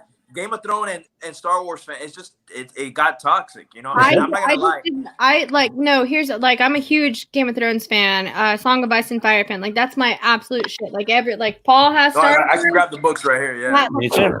Yeah, who are you talking to? You can't touch me on this. I'm sorry. No. I will claim Thrones to this. But my point about it is, like, as soon as I heard about Dave and Dan doing something like that, I was completely against it. Not necessarily because I didn't think Dave and Dan could do something like that, but just because the way that they showed the fatigue in the Game of Thrones franchise made me feel like they could not keep up with the fans of Star Wars. I agree. Thrones fans are bad, y'all. You not touch Star Wars fans. So I don't think Dave and Dan could have could have felt comfortable in that situation, just because I don't believe that Dave and Dan can not pay attention to what I agree. and what the hype is. Yeah. So I would have never wanted a Dave and Dan Star Wars at all. I didn't. I agree 100% with you, actually. And I love Game of Thrones. I absolutely love it. But I really didn't like the last season. I didn't like the way that the final episode. It was disappointing. You know, it was underwhelming. It was disappointing. Well, If you want this stream to go another hour long, yeah, I know. I can get into season 8 because season 8 was not that bad. There are a lot of things about. This is gonna be a tiny Danny rant for 1 second. Season 8 definitely. If you look at where George R.R. Martin was going with the story, everything that happened at the end of season 8 is definitely where all of that story is going. I do not like how they executed it or how they shortened it. There was a lot of stuff like the Game of Thrones could have gone one more season. You could have at least given it one more season, but just because you didn't want to do it anymore, you wrapped it up the way that you did was unfair to fans and unfair to the story. So that's my whole beef with it. But other than I honestly think that it could have been even you could have done 1 or even 2 seasons. That's a stretch, but I feel like they could have done this season should have focused on the fight with the White Walkers. Yeah. The battle and Danny's transition into it with her mentality, whole transition in the season. It happened in 1 episode. It's inevitable. Like Danny turning in, that's gonna be Danny's arc no matter what. Like definitely in the books, because you see it in book 1 where Danny's gonna turn into this monster. Took no shit. Exactly. And it's laid. The groundwork is laid out for you for evil Danny for a very long time. Like she's a Targaryen. That's the whole the 2 sides of the coin. So, and I get that the whole thing with Viserys being super crazy, that most people think that Danny's not going to be that side of the coin. Danny is that side of the coin. Bullshit. Exactly. I'm sorry. So my whole thing.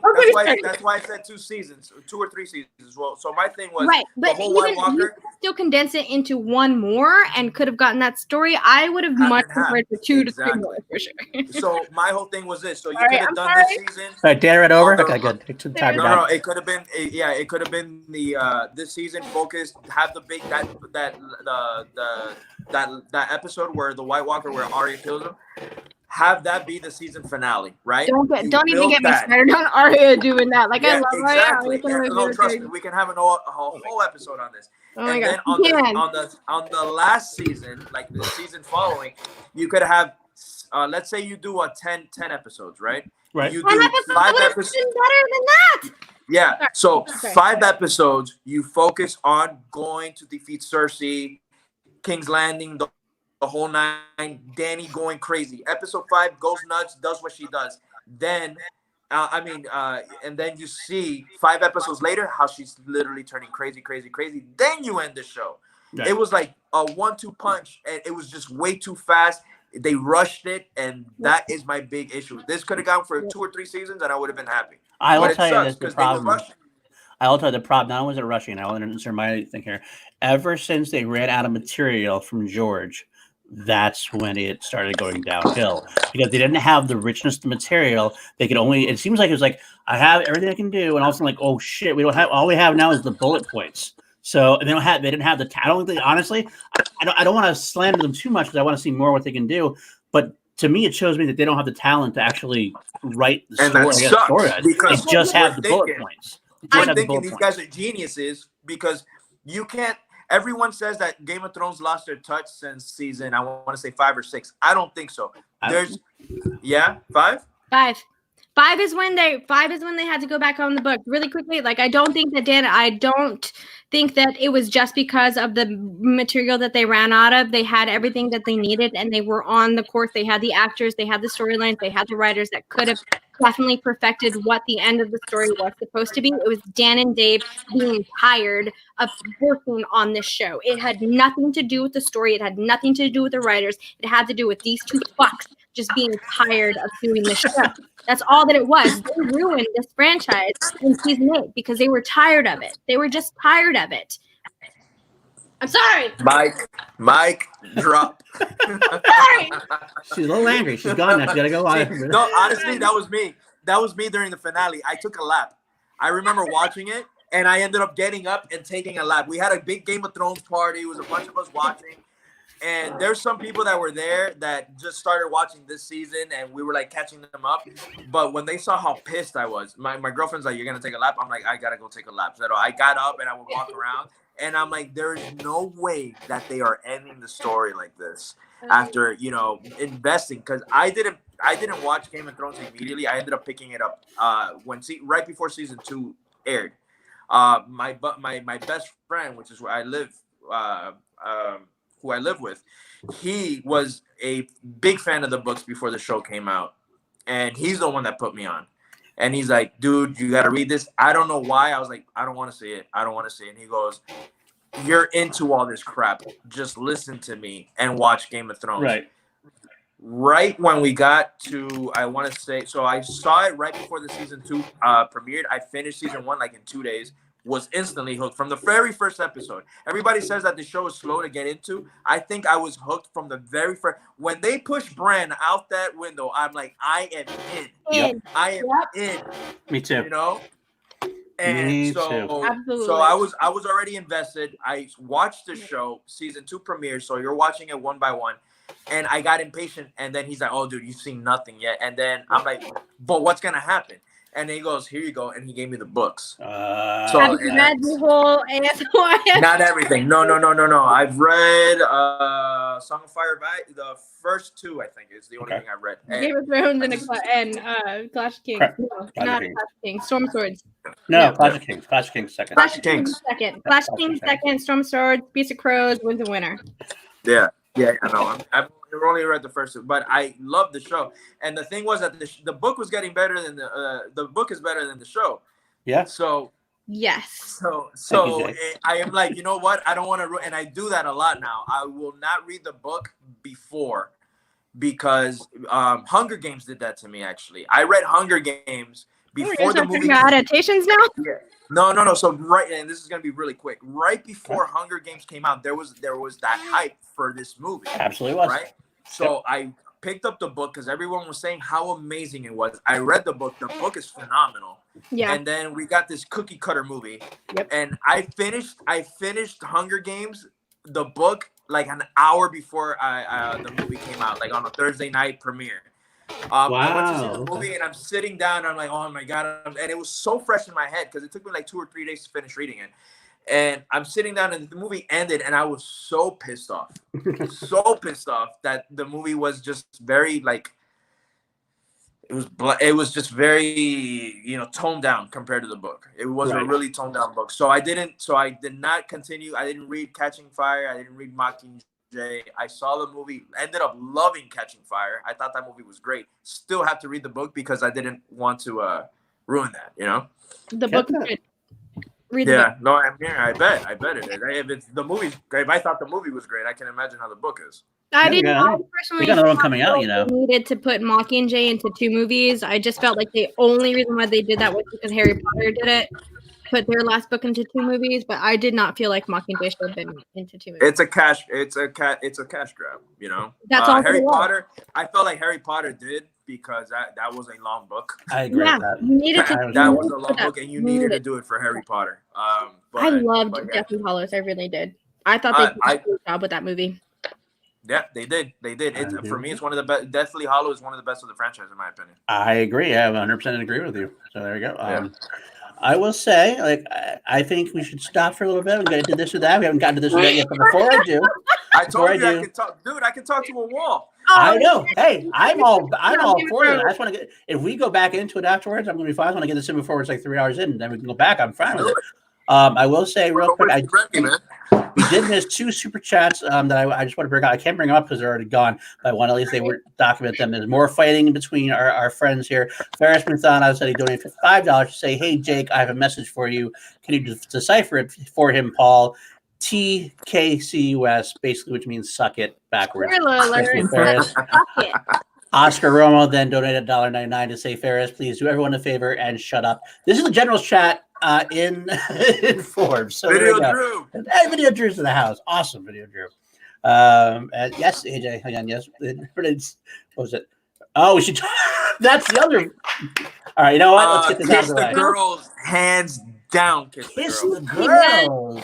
That's the most Or iconic. part of your world. I don't know, man. I'll karaoke either one of them. I'm down. See, all of y'all are wrong. It's poor unfortunate souls, man. That's what. See, that's the Unfortunate souls. That's my girlfriend's favorite. Is it? I love and this.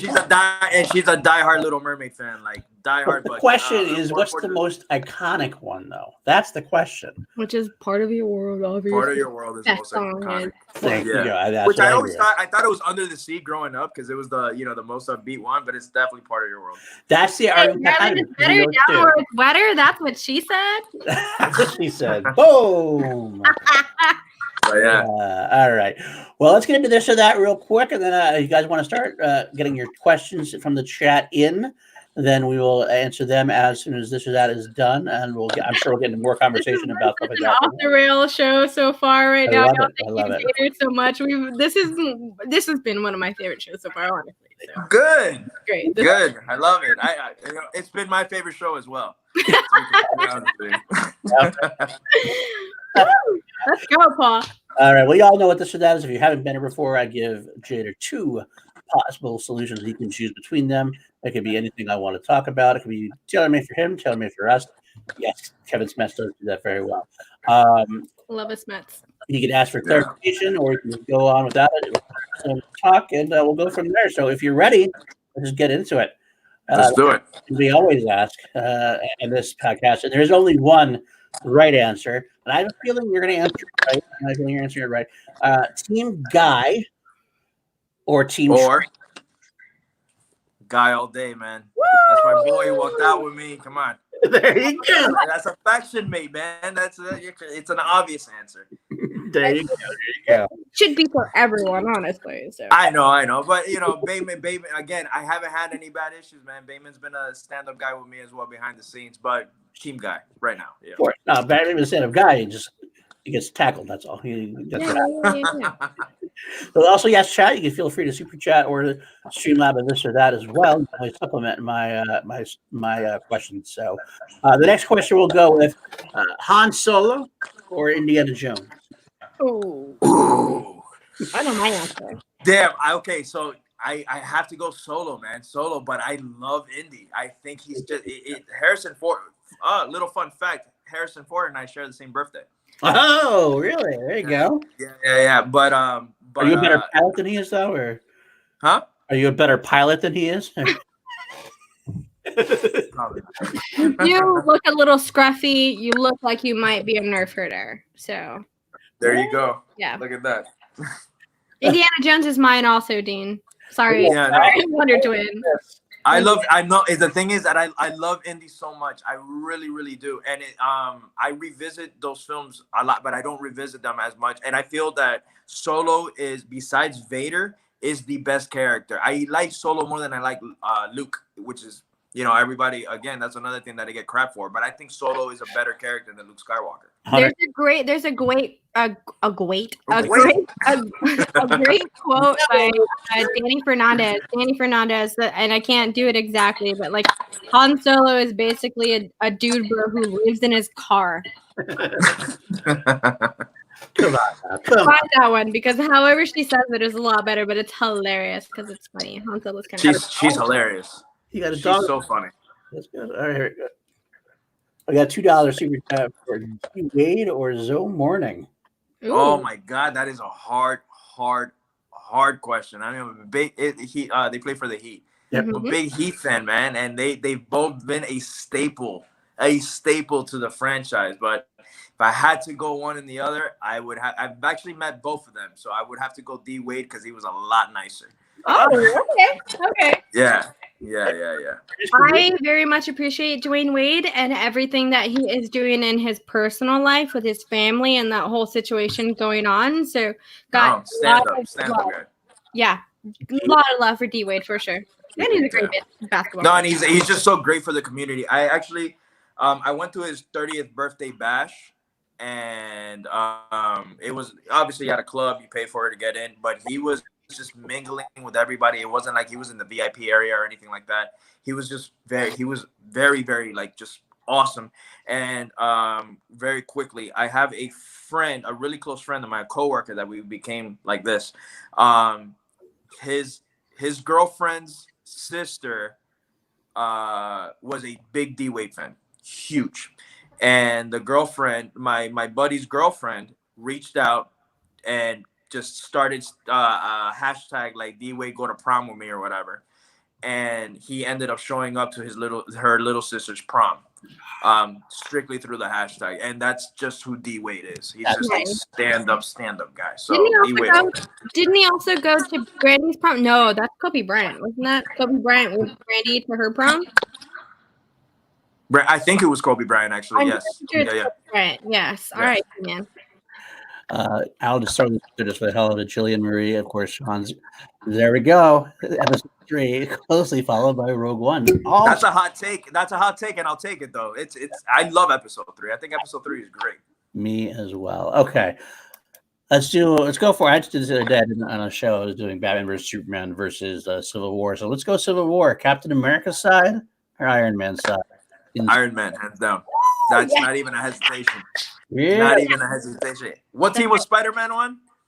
He was on Iron Man. He was on Iron Man's side. Yeah. There you go. That's my answer. Yeah. No, Iron Man all day. I love anything that's going to go against the government, I'm going to go with. So. But Iron Man wanted registration. You wanted to register. Oh, do I have it wrong? Yeah, Captain America. No. Yeah, no. Hey, Stark was for the government. Captain America actually didn't. That's the one time I felt like he wasn't a goody two shoes. Yeah. Never mind. He actually, because Stark wanted to put in the codes. Yeah. Okay. Then although his motivation, it wasn't great.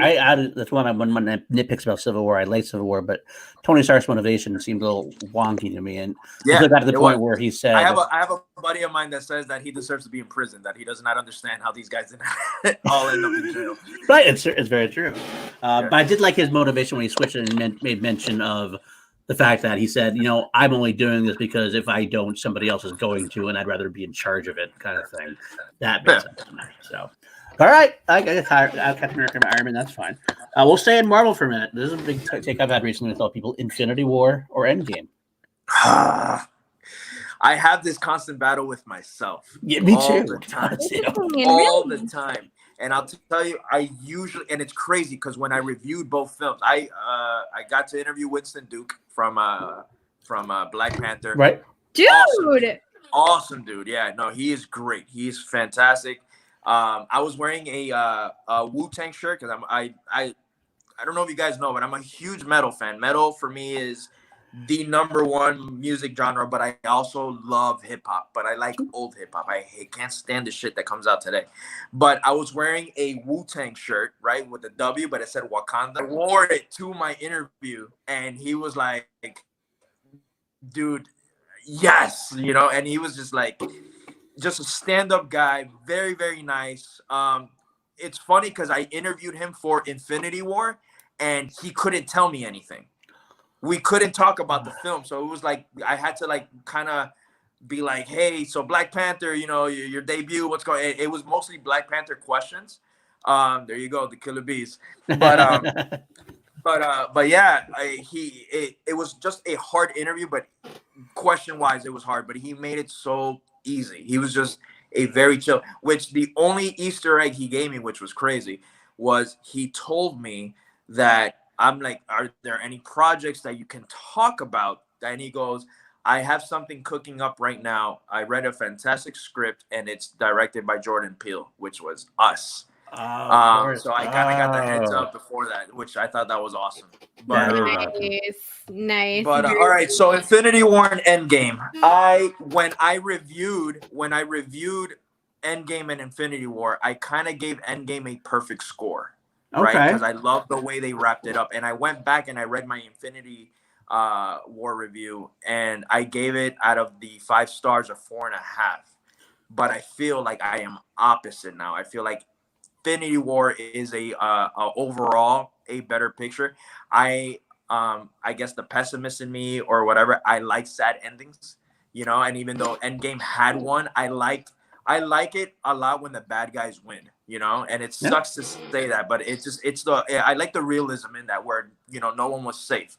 And I feel like Infinity War brought that, you know, and I loved the dynamic between the characters that we did get. So it's crazy how the Russos managed to get so many characters together and made it work flawlessly. Yeah, right. Very much so.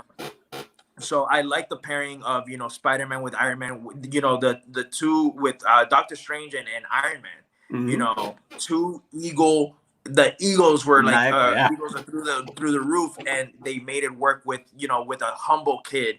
Then you have the Guardians, you have Thor and excuse me, you have Thor and Rocket, and then you have, you know, your goody two shoes with Black Panther and Captain America seeing his best. It's just, I feel like that Infinity War, just what overall is a good film. I feel like Endgame is a great film, but we all love it as much. I feel it's more the ending of the film.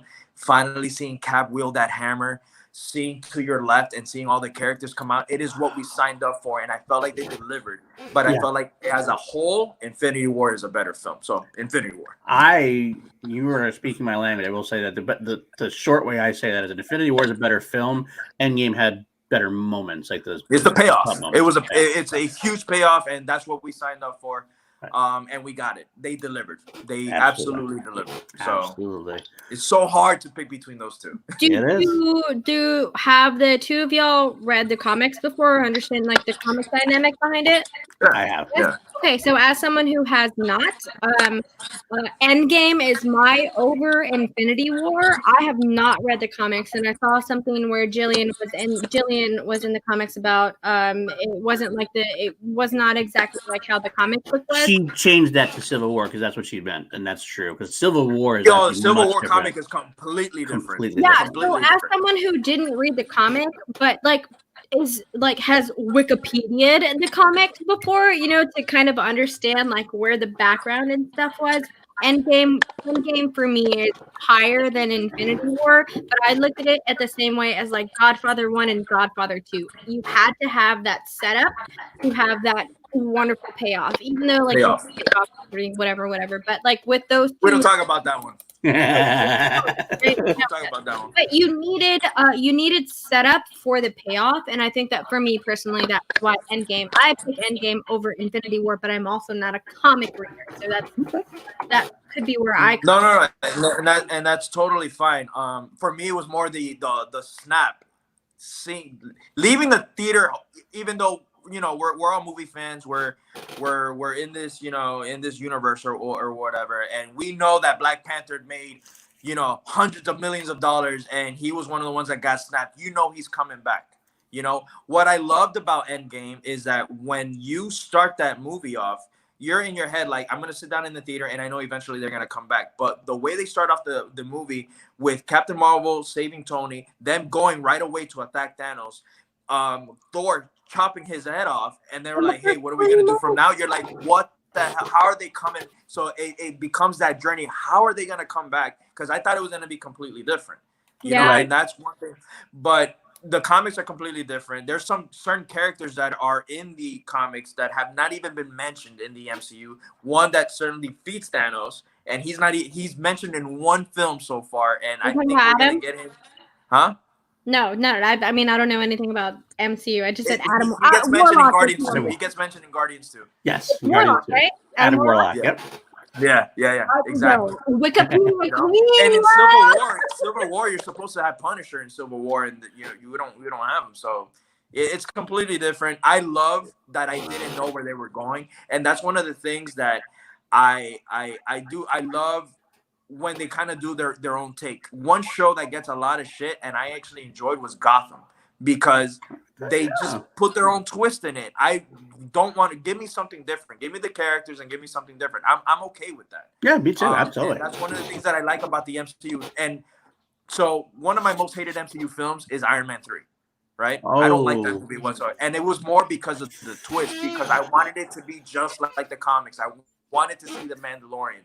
And I noticed that with time, I'm like, Mandarin. Sorry, I said Mandalorian. Sorry, Mandarin. Star Wars. Totally different, right? Totally different movie that is. I feel like maybe like just as someone like as an outsider, I feel like maybe they understood the conflict that what's his name Ben who played the Mandarin. Ben Kingsley. Ben Kingsley. Ben Kingsley played the Mandarin, but Who it was also Guy Pearce. played Gandhi in another movie, got a lot of shit for basically whitewashing Gandhi. I feel like that could have been a lot of why they decided to take the Mandarin the way that they did.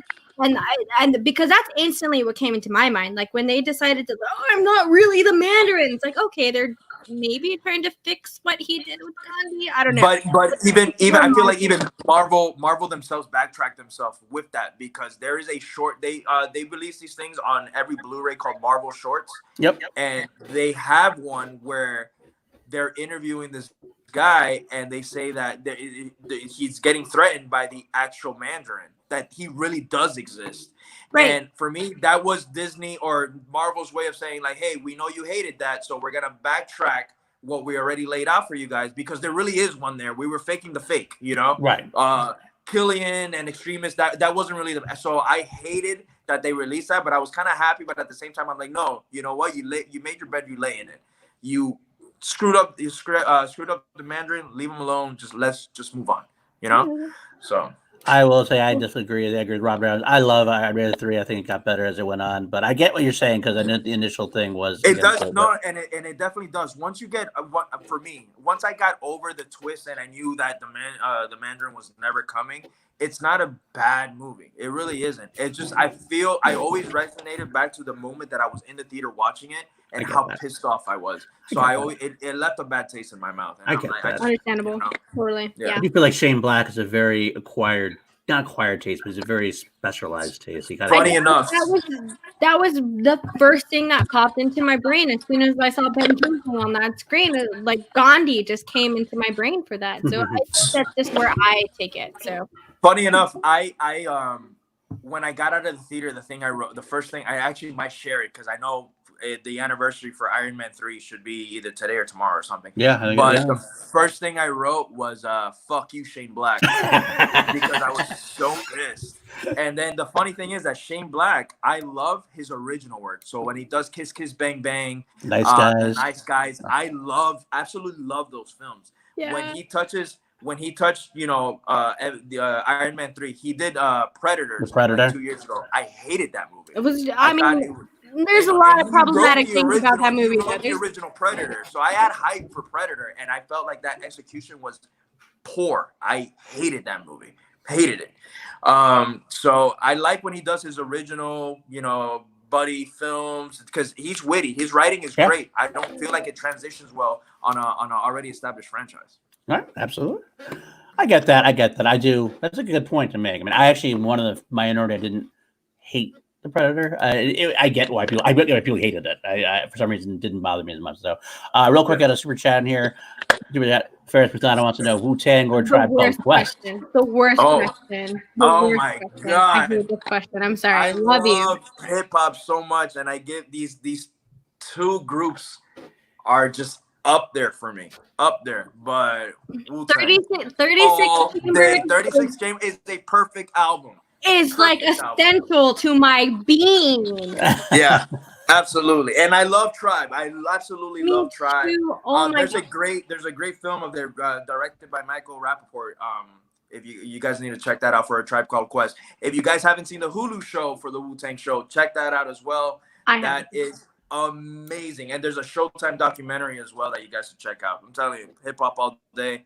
But Wu-Tang all day, any day. I feel like I have to agree with you on that, man. 36 Chambers just came to me at a specific time in my, I was like 9 or 10. I don't remember. Who knows? But it really shaped me as a person listening to that and too much. Okay. What's crazy for me is that 36 Chambers wasn't the first Wu-Tang song. Album I heard. I heard Wu-Tang Forever first. Because a buddy of mine, when it came out, Wu-Tang Forever came out in 1997. My mom would not let me listen to any music that had any cuss words whatsoever. So I would go to my buddy's house and we would listen to the Wu-Tang album. And I loved Wu-Tang Forever so much. When I got home, I started drawing the little W's on my folder, and all pieces of paper. So my older cousin, I love that. my older cousin walked into the room, sees me doing it. He goes, "What are you doing?" And I'm like, "Nothing," like trying to like hide it. And he goes, "That's the Wu-Tang sign." And I'm like, "You know Wu-Tang?" And then he's like, 36 Chambers. And then so he gives it to me. I pop it in, and I'm like, "Why is this CD way better than the new stuff that they just released?" And 36 Chambers till this day, I listen to that album at least once a week. The very first hip hop album that I can remember ever listening to was Nas Memory Lane. Like I snatched that cassette tape from my brothers. I took it from them and I snuck it out of their room and I put it on, and Memory Lane is still, I'm sorry, Illmatic. I said Memory Lane, but that's my favorite song. But Nas Illmatic. I know what you meant.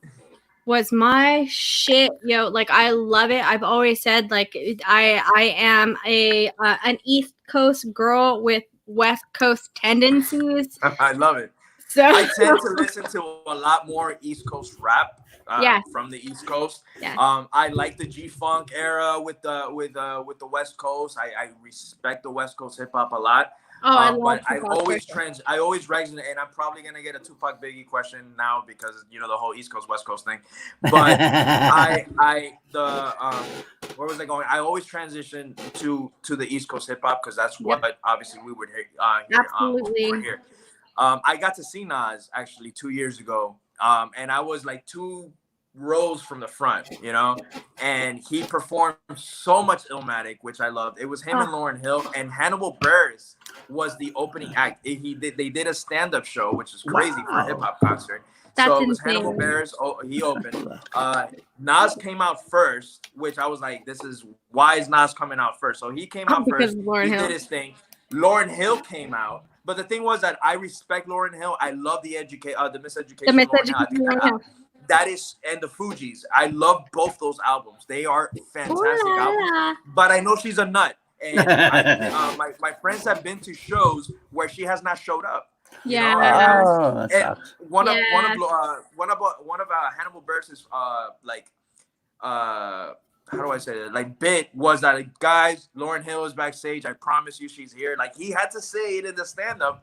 And the thing was that when Lauryn Hill performed, she comes out, music is playing, she has a live band, and she starts off really dope. So everybody's vibing, everybody's having a good time.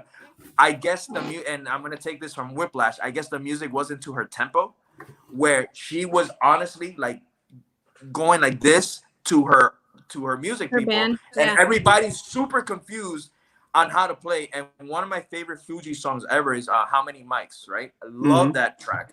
And she starts performing How Many Mics, which is the song that I was most excited to hear, and she's rapping it like if she's like Twister or Busta Rhymes. How many mics? And she starts going, and I'm like, you're butchering this moment for me. My honey.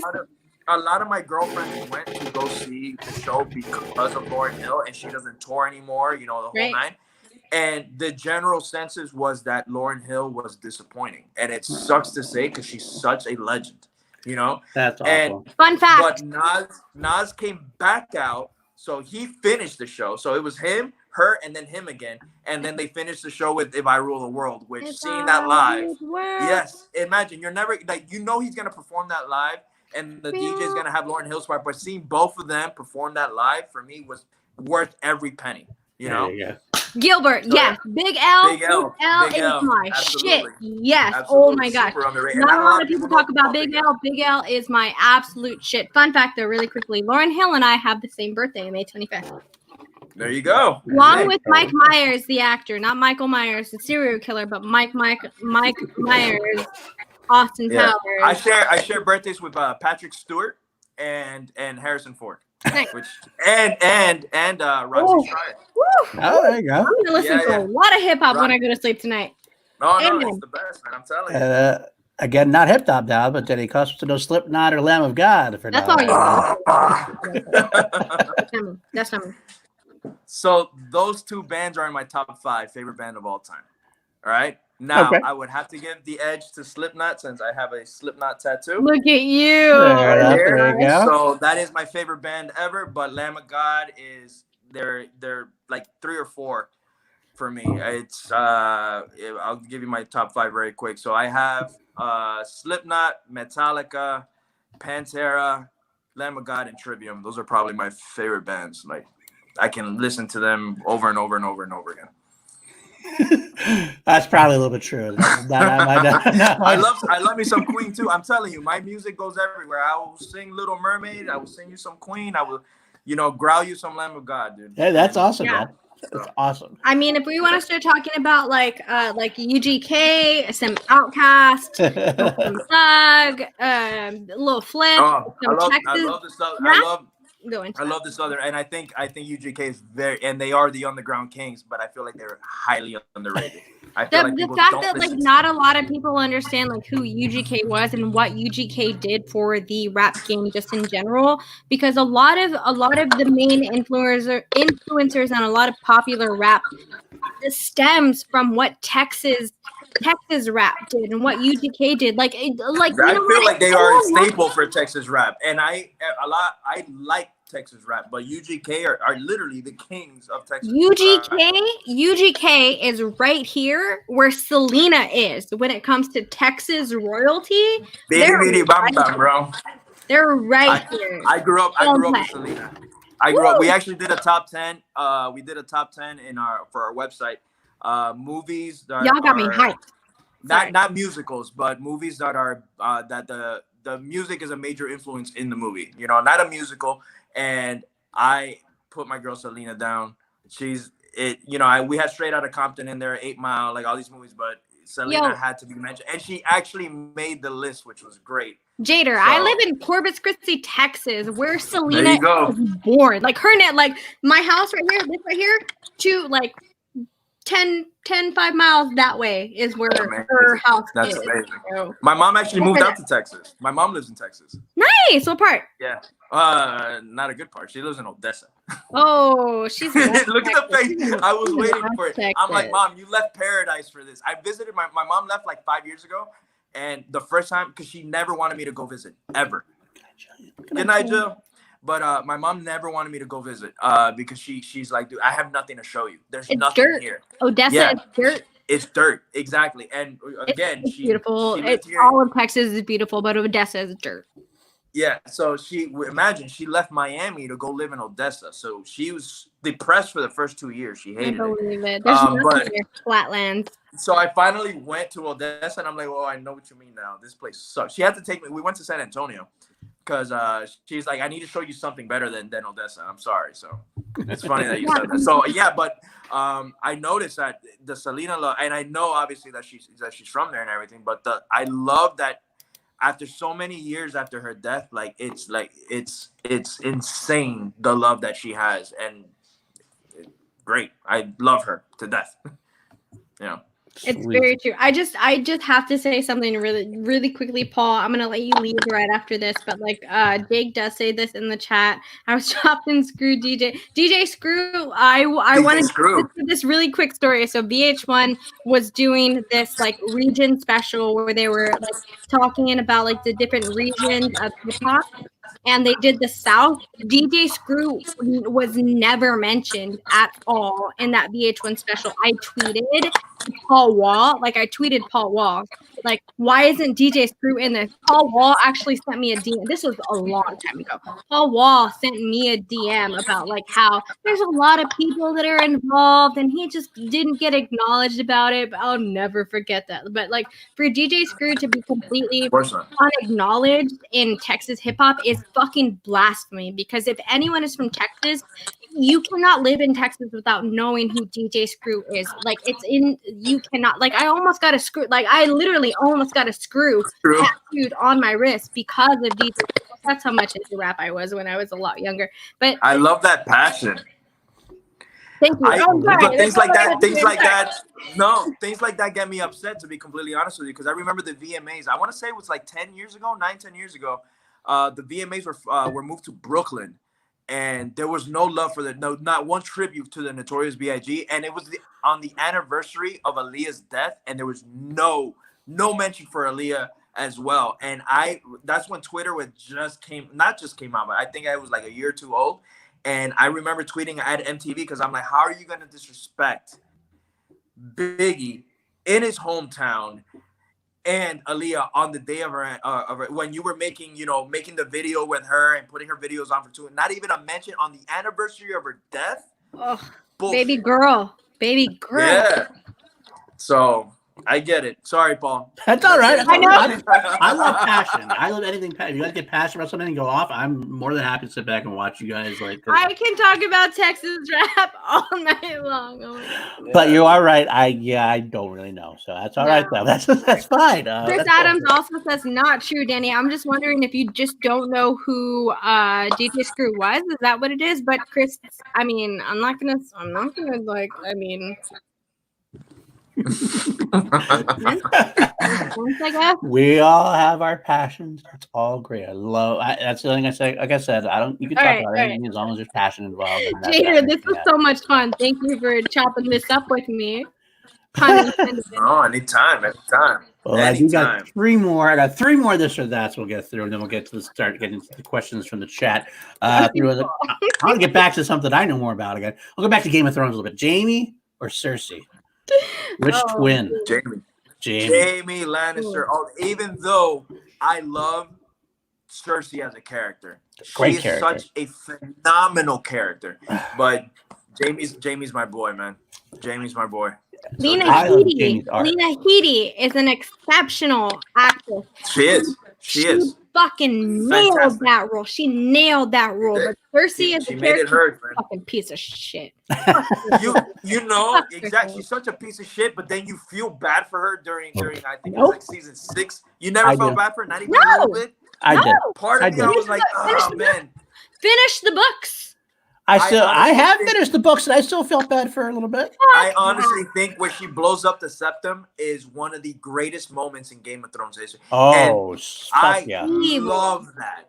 And let me tell you, you got Battle of the Bastards, the episode before, and then you get that season finale. That for me, that's why when people were saying, "Oh, it fell off after season 5," I don't think so. I think season 6 was a very strong season. I agree, 100%. It is. And when she blows up that septum, I got up and I was like, yes. I love to hate her. She was such a great character. Yeah, I fully agree. I know about Jamie. Especially Jamie's even better in the books though too, I would say, because I love seeing that arc where like you hate him at first, you're like, what a fucking prick. But then you get that what a prick, yeah. Then you get that switch into his redemption arc in the books. You switch it to his perspective, you're kinda like, okay. It didn't happen in the show. Not as well in the show. Wasn't as well turned to the show. Jamie Lannister burned her letter. Spoiler alert. Jamie Lannister said, fuck Cersei. Well, he did. He did fuck Cersei. Anyway, moving on to the next one. That's true. Are you looking more forward? A sequel you're looking more forward to? John Wick 4 or Matrix 4? The Keanu Sans. All right, so I'm gonna go with Wick because I feel that Wick has a stronger trilogy than The Matrix. As revolutionary as The Matrix was, I really only love the first Matrix. I like bits and pieces of 2, and I like bits and pieces of 3. I actually like 3 more than I like 2. And, me too. You know, it's just one of those things. I like Revolutions more. Revolution more than Reloaded. Right. But John Wick for me doesn't have a bad film. Even 2 was the weakest of all 3 in my opinion, but it's still a damn good movie. You know? Yo. That's how I mean that. Jader, you said Jader. You bet Jader. Yeah. Yeah, I get it. But yeah, I honestly say, and the way that Bill and Ted 3. That's what we could throw in there if you want to throw in there. That's the other Keanu Sans. Looking forward to that. I would still go John Wick, but it's been such a long time that we've and I think they're gonna have a lot of fun with Bill and Ted 3. It's crazy the things that we can go, everything that we can go through with Bill and Ted 3. But the way that John Wick 3 ended the movie ended and I was like, no, like I wanted more. I was not bored whatsoever with that film. I suited up and everything to go see that movie, man. I was ready to go. That's Oh, a John good Wick. one.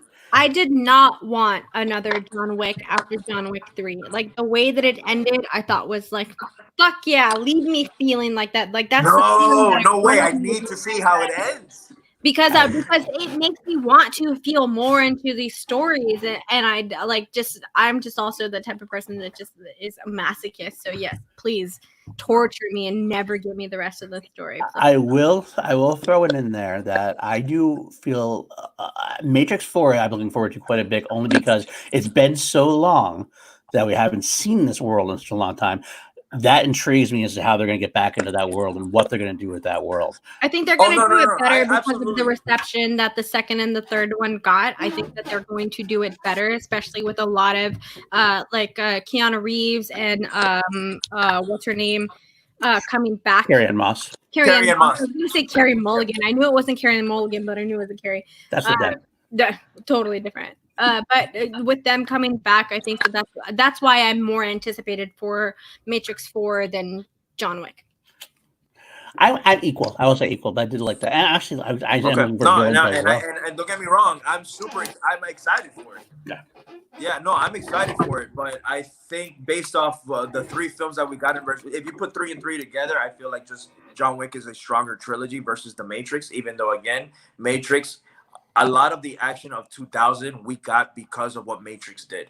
It literally set the road for it. So yep. So I get it. But John Wick, I don't know. There's not a bad film. Even with John Wick 2 is the weakest in my opinion of the 3, and it's still not a bad film. Yeah, that's going to be good. All right. I agree. We mentioned it earlier. Since you brought it up, I'll do it. Get Out or Us? Get Out.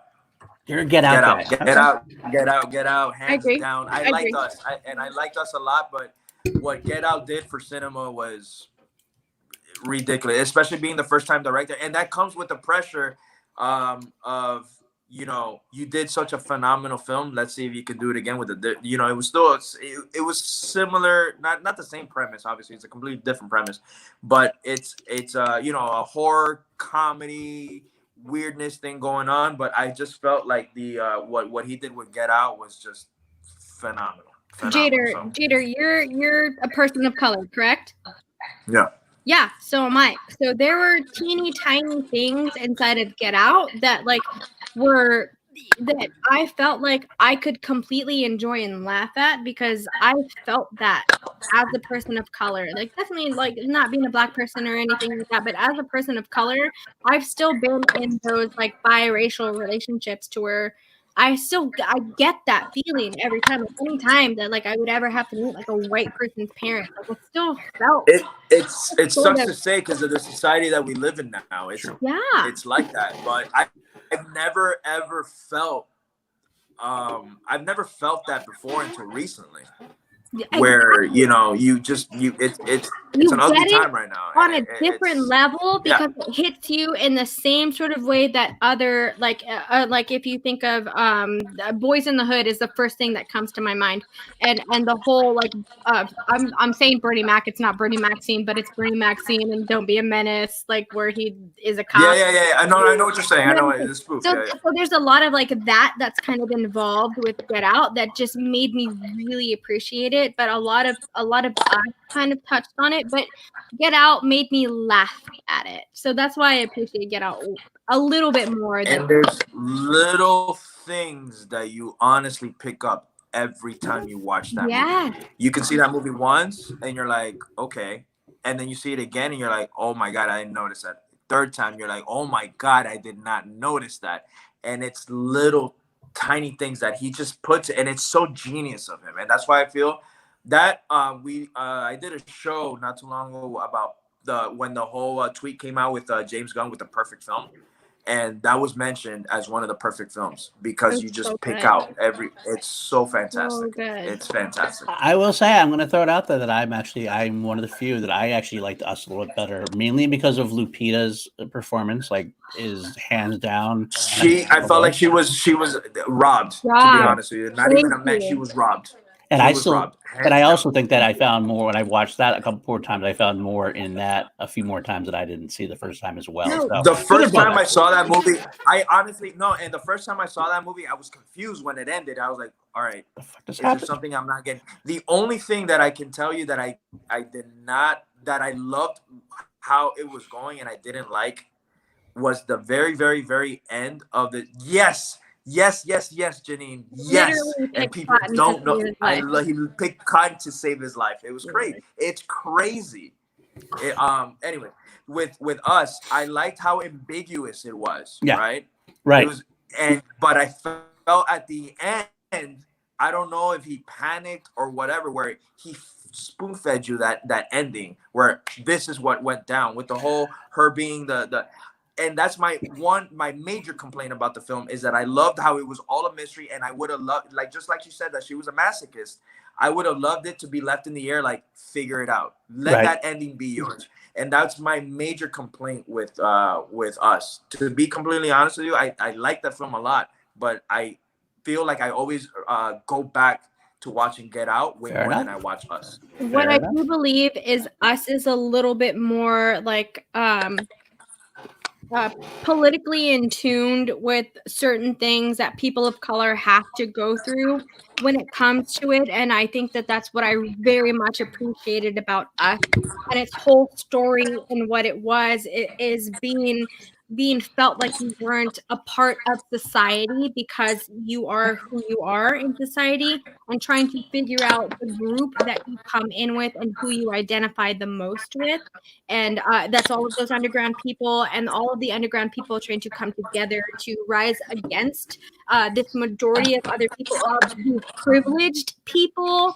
And so there's a lot of that type of allegory inside of Us that I genuinely appreciated. But I think just Get Out, just because that was the first time that we could really laugh at those situations and still feel like the ending, and still Get feel, Out. and still be scared. Well, not scared. No, not like, oh my God, you cannot but you're lie. still like, ugh. Every single person who saw Get Out and saw those lights flashing on his face at the end of Get Out knew exactly where we all felt like that movie was going to go, because that's how life is. And then it didn't. Yeah, absolutely. I love that. So Get Out. You want to know what my favorite thing about Get Out was? I went to go see that movie blind. I saw it without seeing a single trailer, so I didn't know what I was gonna get myself into. I just heard the hype. I couldn't make it to our screening to review the film. One of my buddies went, and he goes, "Go see this movie." That's all I'm saying. I'm not even gonna tell you what it's about. Us, I had expectations from.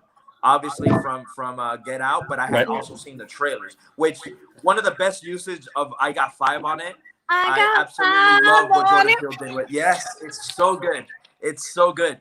Yeah. But that's the thing with Get Out. I think I love the movie that much because I had no idea what I signed up for. And imagine signing up for something, getting greatness out of it. Yeah. It's just the payoff is just so much better. You know? Don't. Oh, yes, yeah. Dude. So good. and because I Got Five on it is such an iconic song, like you have to understand old school hip hop to really get like what I Got Five on it was for the culture.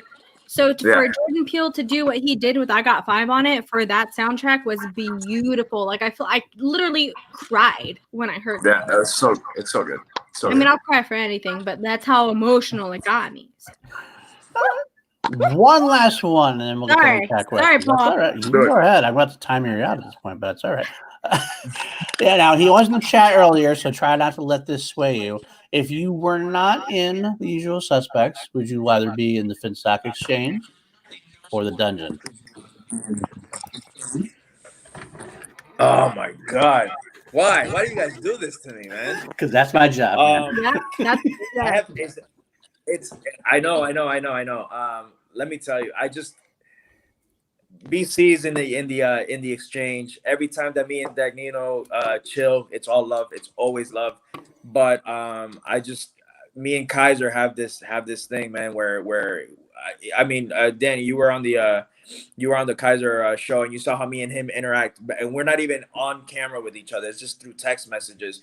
and it's, you know, through music, through movie taste. It's just you know, it's crazy. And honestly, I'm not gonna lie, like I honestly thought I was gonna be a dungeon member. I thought honestly that that's what it was gonna be, you know. I did see you pimping for that dungeon sweatshirt there. Still, Oh, it was coming.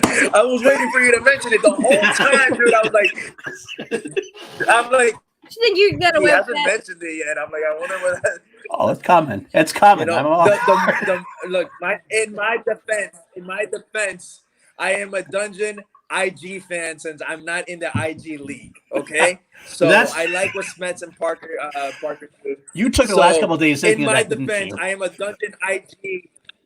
Huh? You totally took the last couple of days to think about what he's going to ask that. So how am I going to answer this?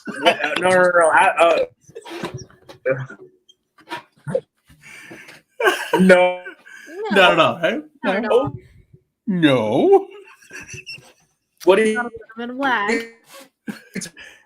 Now you're having. talking about? What are you talking about? Oh man! Now you're having technical difficulties. Looks like we're freezing. Yes. Maybe that was part of the plan too. You don't want to answer the question, so you get technical That's what difficulties. happened, We don't know. I knew that question. You didn't hear that question. I like how it sucks to say because we're obviously, you know, we all belong in different exchanges.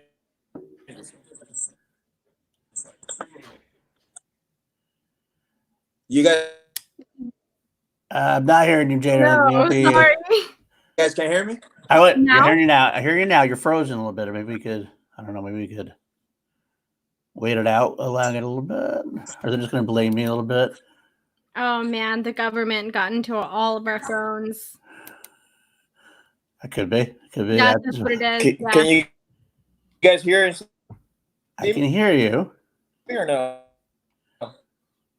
Rocking that Mike and Ben Bateman internet. That's true. No, I mean, y'all understand. Like, Call to Action also has these technical problems. I'm surprised that I haven't had my technical problems today.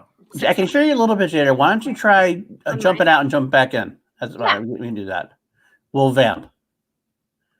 We shall. If you hear that, Oscar, I did not miss your super chat. I was just waiting for the questions. That's what I was going to do. That's the question segment. I figured we're still in this or that. So once, Jader, if you're hearing us, you can bow out and then come back in. We will. Oh, that's interesting. Got two of them, though, Paul. Yeah, I see that. Let's go review that one, and we'll try this one. You good? That's better. That's better. You have two of you now. Oh my God! You broke the internet with that question, dude. You're trying to sabatage it. That's what happened. You're just going to blame technical difficulties, right? Yes. It's never a situation without tech difficulties. No. Trust me. I had a lot of it on my last stream as well, so I get it, guys. All right. There we go. We're good now. We are perfect now. All right. So I guess you're not going to answer that any further than that. You're a dungeon guy for IG. That's what you said. I'll let you slide with that for now. We'll do that. That could be a 2, Dean. Yes, YouTube hates passionate discussions. Too much passion. POC discussions. Passionate POC discussions. Well, that is where we'll end this or that. So if you guys have any questions, now is the time. I know we have a couple that were in there. Kelsey will throw them in there. We'll take this time to plug the channel and what we're doing the next week or so. We have on Wednesday, we have Schmobates, and I know Kelsey told us way back when. Schmobates. Brendan Meyer versus Eric Zipper with special guest co-host Janine the Machine. On Wednesday. Oh, that's an all-star team right there. That's going to be a lot of fun. And then next week on Chill to Action, y'all, we have a swag member. Ace Cabrera is going to come and hang out with us.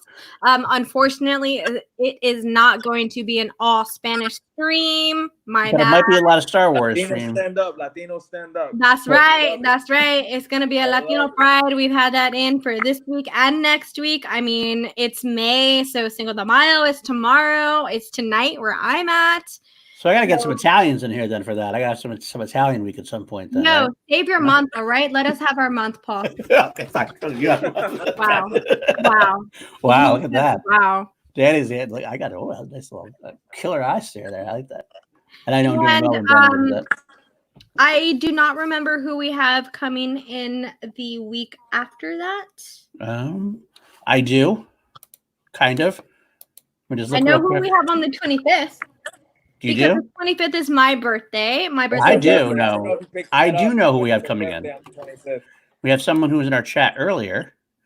We have the great, the wonderful Eric Rodriguez Nerd Chronic coming into the house. Oh, we are keeping up with the Latino month. Oh, all about the Latino month. Preach. And then until your birthday, then we go off. And I don't think our 25th guest, Tim Franco. I'm the Latino.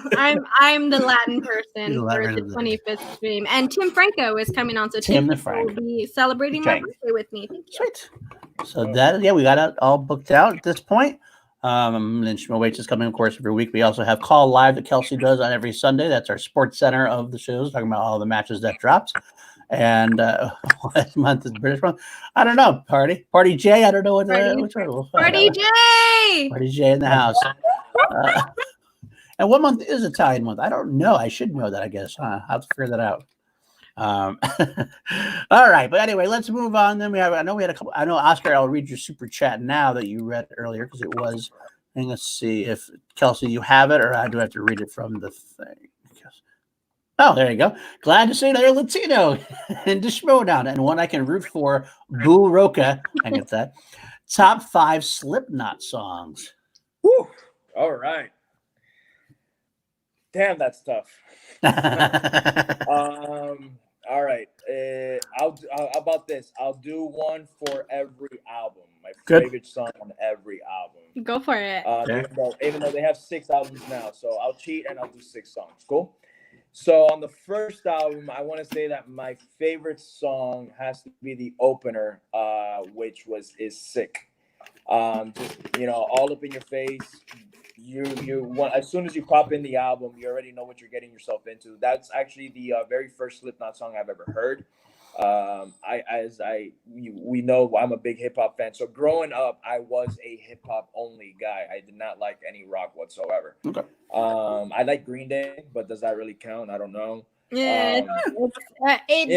Green Day was the first album I saved money to get. So Dookie was the first album I ever bought with my own money. Like my mom would give me $2-3 here and there, and I finally saved enough, which was like back then CDs were pretty expensive. They're like I would say like 15, 16, 17 bucks. The first CD I ever bought was a Trick Daddy CD. Which one? Book of Thugs? No. What was the one that had All Day, Every Day, Baby, Cause I'm a Thug, whatever that album was. Thugs Are Us. It has Take It to the House and all that. Take It to the House. Yeah, Trina. Ooh, I was a big Trina fan. Okay. All right. We gotta go back. Anyway, so Dookie was the first album I ever bought, and that was it for me for rock. And then my cousin, this was when CD burning. I know we're not supposed to talk illegal stuff here, but that in Miami, that's how we roll. He ended up burning that Slipknot album for me, and he's like, just listen to this, and you pop it in, and you get some weird first track, but then you get the song Sick. And I don't know why, for somebody that did not listen to any type of rock, especially like that screaming heavy metal, it grabbed me instantly. And I was a fan right there and then. So that song is always, and they play it at every show that I've been to, so I thank God for that. Moving on to the second album, I want to say that there's a song called Disaster Pieces, which I absolutely love. It's the same thing, all up in your face, heavy riffs, has a little breakdown, and then it just kicks your ass again. In the third album, there's a song called Before I Forget. It's their mainstream album on the song, I feel. Rick Rubin, funny enough, was if you guys know hip hop and you know DCs and all that stuff, Rick Rubin produced that album. And when they were writing the chorus for that album, yes, exactly, the big beard and everything. When they were writing the album, y'all think I'm playing when I talk about hip hop? He told Corey and them, who writes the songs, not to include that chorus. He's like, I don't like that chorus. You should change it. They decided, we're not gonna listen to you. We're gonna keep the chorus. Ended up getting them a Grammy. Yeah. So you always got to follow your instincts. Absolutely. fourth album, All Hope Is Gone. I want to say that I absolutely love this song, and it's again their main single. So it's called Psychosocial. It was the first time that Slipknot came back, and they came back with a monster hit. And just saw it live when the album hadn't released yet. I heard the song live for the first time, blew my mind. It was fantastic. But there's also a song that no one talks about called "Wherein Lights Continue" on the same album. Check it out; it's so great. I want to say fifth album. There's this song called AOV, and it's just again, if you notice the transition, it's all up in your face, like crazy. Drums, guitar, bass going at the same time. I love when they have slow breakdowns and then they start picking up again. Like that's for me is what I love about metal. AOV's my song there, and then in that last album, there's a song called Orphan, which I absolutely adore. So those are my favorite songs. Very cool. Which I can honestly name a whole bunch more that I love just as equally, but if you're gonna leave me with those are each from those albums. So I never transitioned into that type of rock. I think the closest to that type of rock that I ever got into was gonna be Korn. So Korn live last year, and they still have it after. I've seen Korn a bunch of times. I've seen Korn. I think one of Unleashed was one of the first albums also that I ever bought, like CDs that I ever bought. One of my favorite ones. Definitely loved that, but I was more into hardcore and local hardcore stuff. So a lot of things that touched on like political issues was where I ventured into eventually. So like Rage, you like Rage Against the Machine? I love Rage Against the Machine. Have Heart is also one of my favorite bands. A lot of kind of like straight edge bands, even though I'm not straight edge, never was straight edge. Stuff like that was definitely like where my genre was. I'll be putting my shocked face on. Closest I ever got to hardcore metal is Dream Theater is one of my favorite bands. So I mentioned one of my favorite bands is Trivium, right? I went to go see Trivium at a show, and they opened for Dream Theater. Oh, okay, sweet. Super treat for me because I like Dream Theater as well. I think Mike Portnoy is a phenomenal drummer. Amazing drummer. So yeah. Being a big Queen fan, I kind of like the orchestral, like the epic cinematics type sound that they have. That's just my thing. So there's a local Texas band that I just want to. If anyone ever wants to know like what type of like hardcore music that I was into, look for Power Trip. Power Trip. Guns. Oh my God, I love Power Trip. Do you really? They are amazing. Don't lie to me right now. Oh my God, Nightmare is one of my favorite albums that are released. Those are my friends. Bullshit. I know I've not like that's how long I've been into like this local hip hop or local hardcore scene. Like I've been a fan of Power because those are my like Riley is a good friend of mine, David's a good friend of mine. Like they're just people like who are a part of that band who have been friends of mine. Like Texas hardcore is my shit, dude. Like Bitter End. Did you ever listen to Bitter End? That's my shit. Like Texas hardcore, listen to all of that. Look at the Jader, me and you. Jader's pretty psyched right now. Power Trip is my shit, dude. I think he's frozen. I thought he was like sitting there like that. Like, I was like, hold on, he's not moving. Yes. I got the double hurricane there. Oh. I'm not touching it. Oh, we lost it. I think we lost him again. Anyways, yes.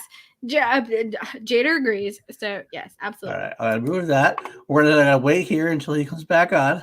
I'm so pumped about that because yes, Power Trip is one of the best hardcore bands that you can listen to.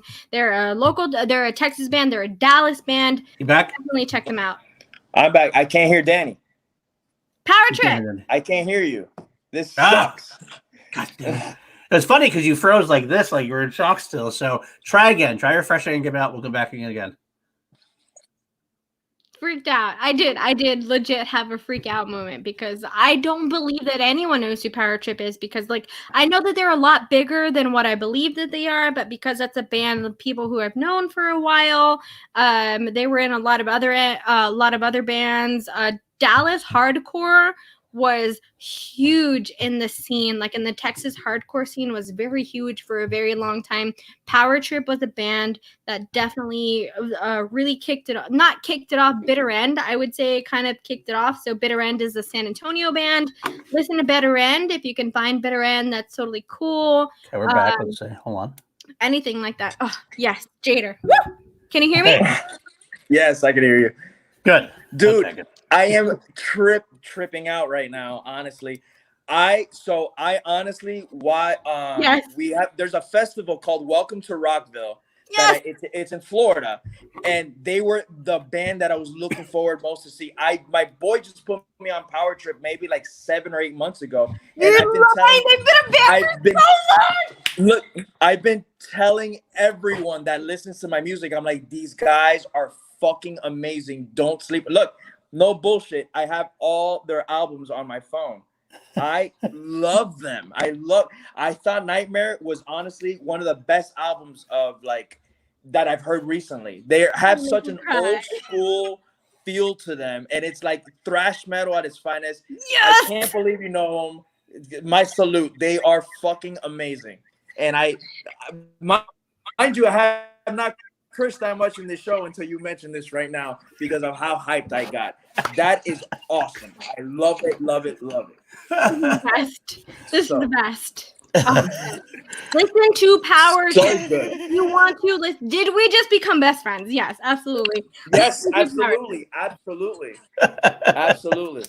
That's awesome. I love it. Oh my god, dude, that's awesome. And you have no idea how many people I tell about this band, and I love seeing because I just honestly, it's only been a couple months, and I'll show you chats. I'll send them to you so you can tell me, like, dude, Power Trip.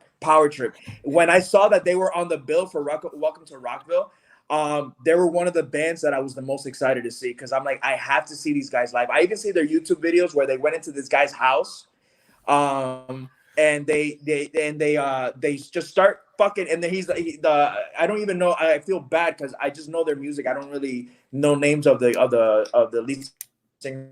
Riley is the lead singer. But yeah. the thing, what I love is like he's like, I'm so glad this is my house, and they start rocking out, and you just see that mosh going crazy. Yeah, I'm so bummed that I'm not gonna be able to make. I will take a circle pit over a mosh pit any day. Like I'm about to circle pit in my room right now. I do both. Age does catch up on you. I went to a Slayer and Lamb of God show, and I got my nose busted and my couple bruises on me, and I realized I'm not 20 anymore. So yeah, it was a great show. Yeah, but I've kind of been standing away. But if you get me in the right mood and the right amount of whiskey in me, I'm gonna jump in there. I crowd surf. I do all that shit, man. I'm a girl, so I stand right by the front lines, with my arm like this the whole time, like while everyone's circle pitting. I'm like this, like just putting my fist out, like this is the line you can't cross. Everyone knows that move. Yeah. Whenever it's a girl standing by the man, Jader. Yes. I love. Oh my god, this is mind blowing to me because I know they've been out for a while, but I feel like since no one really knows them, I feel like I'm one of the pioneers on this journey with them because I'm like, people need to listen to this band because they're bringing this old. I love it. That's awesome. Excellent. Yeah. Awesome. All right. Kelsey, anything else in the chat? Yeah. All right, Dean Morgan, what was it like playing in your first official rookie match compared to your live event and match? More nerves set in, to be honest. One thing I didn't mention about my my win in Orlando was how nervous I got post versus while being. I was nervous on stage, but once I won and the reality kicked in that I was going to be part of the Schmodown, whether it be for one episode or what have you, I got a stomach ache of how nervous I was when I sat down. Which I don't think I've felt that since I was a kid, but I had to get up and take a lap. I actually I want to say that I missed the first 2 or 3 questions from the manager bowl that happened that day because I could. And I actually, funny enough, met Mike Oh yeah, slow down. I met Mike and Mike Deacon, which he's an Orlando native. He's been amazing. Oh, love And Mike. I met Love James. Mike. I met James White that Oh, day okay. too. Sweet. And James was awesome. And I talked to both of them while I was taking my lap. But I was so nervous that I won that I got a stomach ache, which was kind of weird. But little FF for you guys there. That's awesome. Man. Awesome. I wish we could. I'm sorry. I'm sorry. I'm still on this big high right now. I'm so sorry. It's all right. Don't be sorry. You It's all can good. admit this has been your favorite episode because it's awesome. Let it lead right into that for me, like on a personal level. Yeah, I get it. Kelsey, anything more? Kelsey Kirkland's on. All right. Is there anyone you haven't had a chance to interview yet that you really want to? Great question. Who's your number one? To interview. If we're gonna talk movie wise, I would love to sit down. Robert De Niro. That'd be one. And that's a lot of people that don't they don't feel the same way about him because his political views. But he's a legend, and he's one of my favorite. He is my favorite working, and he's had some duds, but I think like his filmography is incredible. So if we're Rockin' talking Bullwinkle, classic. yeah, there you go. One of the few films that I actually walked out of, to be honest with you, because I was so Oh, yeah. to be fair, I legit walked out of Green Lantern. Not Green Lantern. Aquaman. Hornet? I walked out of Aquaman. Aquaman? I did. Oh, really? I'd waited until Jason Momoa came out in the green and orange suit, and then I walked out. Wow. Didn't enjoy it. Wow. No, yeah. So if we talk celebrity wise, like movie wise, if we're talking music, I would love to interview Corey Taylor from Slipknot. Okay. And if we go hip hop wise, to sit down across with Eminem, that'd be a dream come true. Interesting. Yeah. This has nothing to do with anything. I'm sorry, but like Chris Adams asked what a ska pit was or what a skank pit was, and it's basically like the skanking is like when you mosh pit or circle pit to ska music. Okay. Oh. I don't know. I heard skank pit. I think it's something totally different, and that's not. I don't think it's a There you go. There you go, Kelsey. Yes, exactly. I didn't even see that. Thank you. Yeah. So ska. When you skank, you're basically moshing to ska. Okay. Kelsey's informed me that's about all the questions we got for tonight, Danny. So are we the time to wrap up then at this point? Jader, this was. I mean, I don't want to, but it's kind of time. So much fun. It's only 2 a.m. It's only 2 a.m. I know. Yes, I know. This was so I had much a fun for blast. man. I had a blast. I Legit. honestly had a great time. Thank We you did so too, much man. for having me. Everything that we talked about, being Schmodown fans and watching you come up the way that you have in the Schmodown has been Wait, such that's an. it. Robert Adams, if you have a question, Send it back. Robert, Send send it it back. I missed it. So I throw it right in again, and we'll put it in there. Send it back. The chats leave or the chat disappears. So if you got it, send it back. But I will say that. Yeah, it keeps giving me numbers, and I wanted to read what was in the chat, and every time we got disconnected, it was like 0. I'm like, damn it. Yeah, it happens. This was definitely one of my favorite episodes. Oh, actually, mine too. Just on a personal level, because Jader, you and I, we did just become best friends. We're like this. We're like this. You see? Are you a Friends fan? You know when Chandler tells Rachel, like, "Hey, that's what just happened." I am a Friends fan. Thank you very much. Yes, Great show. This was awesome. Thank you. There so you go. much. How was your nerves in the studio after being in a live event? To be honest with you, the build up towards it, I was so hyped, and I was just anxious to show the world what I got, and nerves didn't kick in until, like I said, 48 hours before. Right. And then and that's when I decided, because we did a trial run, and I noticed with the trial run on we did it on StreamYard, I missed so many questions that I knew, and the person that was helping me out was like, take a break. You got this. Right. I think you're getting in your head, and it's best to stop. So I did. And like I said, I didn't watch any movies. I didn't study right before the match. I literally stopped studying that Sunday, because we did a trial run on that Sunday. And that's when I stopped, because I'm like, I miss, again, questions that I knew. And it was just my nerves working up. And even the night before the show, because I landed in LA early Friday morning, and my match wasn't until Saturday afternoon. So I rented a car, and I didn't want to do anything because I kept thinking about that man. It's not like I'm in LA every day. I went to LA for the first time in my life in December, so I didn't know what to feel, and I didn't even want to eat. I got nervous right before the live match, but it was more the whole, like I said earlier, I didn't want to go home. Right. I want to be part of this world. So I knew that I had to, I was just trying to get in there. So I felt bad for my girlfriend that came with me, because I was probably very dull the night before, very not in the zone. I wasn't being, and we had our fun, but I didn't want to do anything. She's like, well, let's go see, the Hollywood sign, or let's go do this. And I'm like, I honestly don't even want to do it. Let's go have dinner. Let's talk. Let's, just let me relax, because I'm nervous, I do want to ask a question, Jader, just because I know that you're a sports fan, and with a lot of the Michael Jordan documentary that's going on. So there was this thing on Twitter. I feel like we're around the same age. I think we're close to the same age. So there's a lot of younger people on Twitter questioning Christian Laettner. Laettner? I'm not saying his name right. Christian Laettner? Later. Yeah. Like, are you on the same thing? Like, did you ever watch that 30 for 30 documentary about him? I have not. I haven't even seen the Michael Jordan one. And only because I want to sit down and just see it all in one sit. I'm a binge watcher. And I don't even know what's going on. This week has been so nuts for me, because going back to work, and obviously quarantine. Like my time off is, when I have a day off, I wake up early in the morning. I go where my kids are at, because with their mom, she doesn't even want them to leave the house. I homeschool my kid, and we do homework, eat dinner, put them to sleep, and I come home.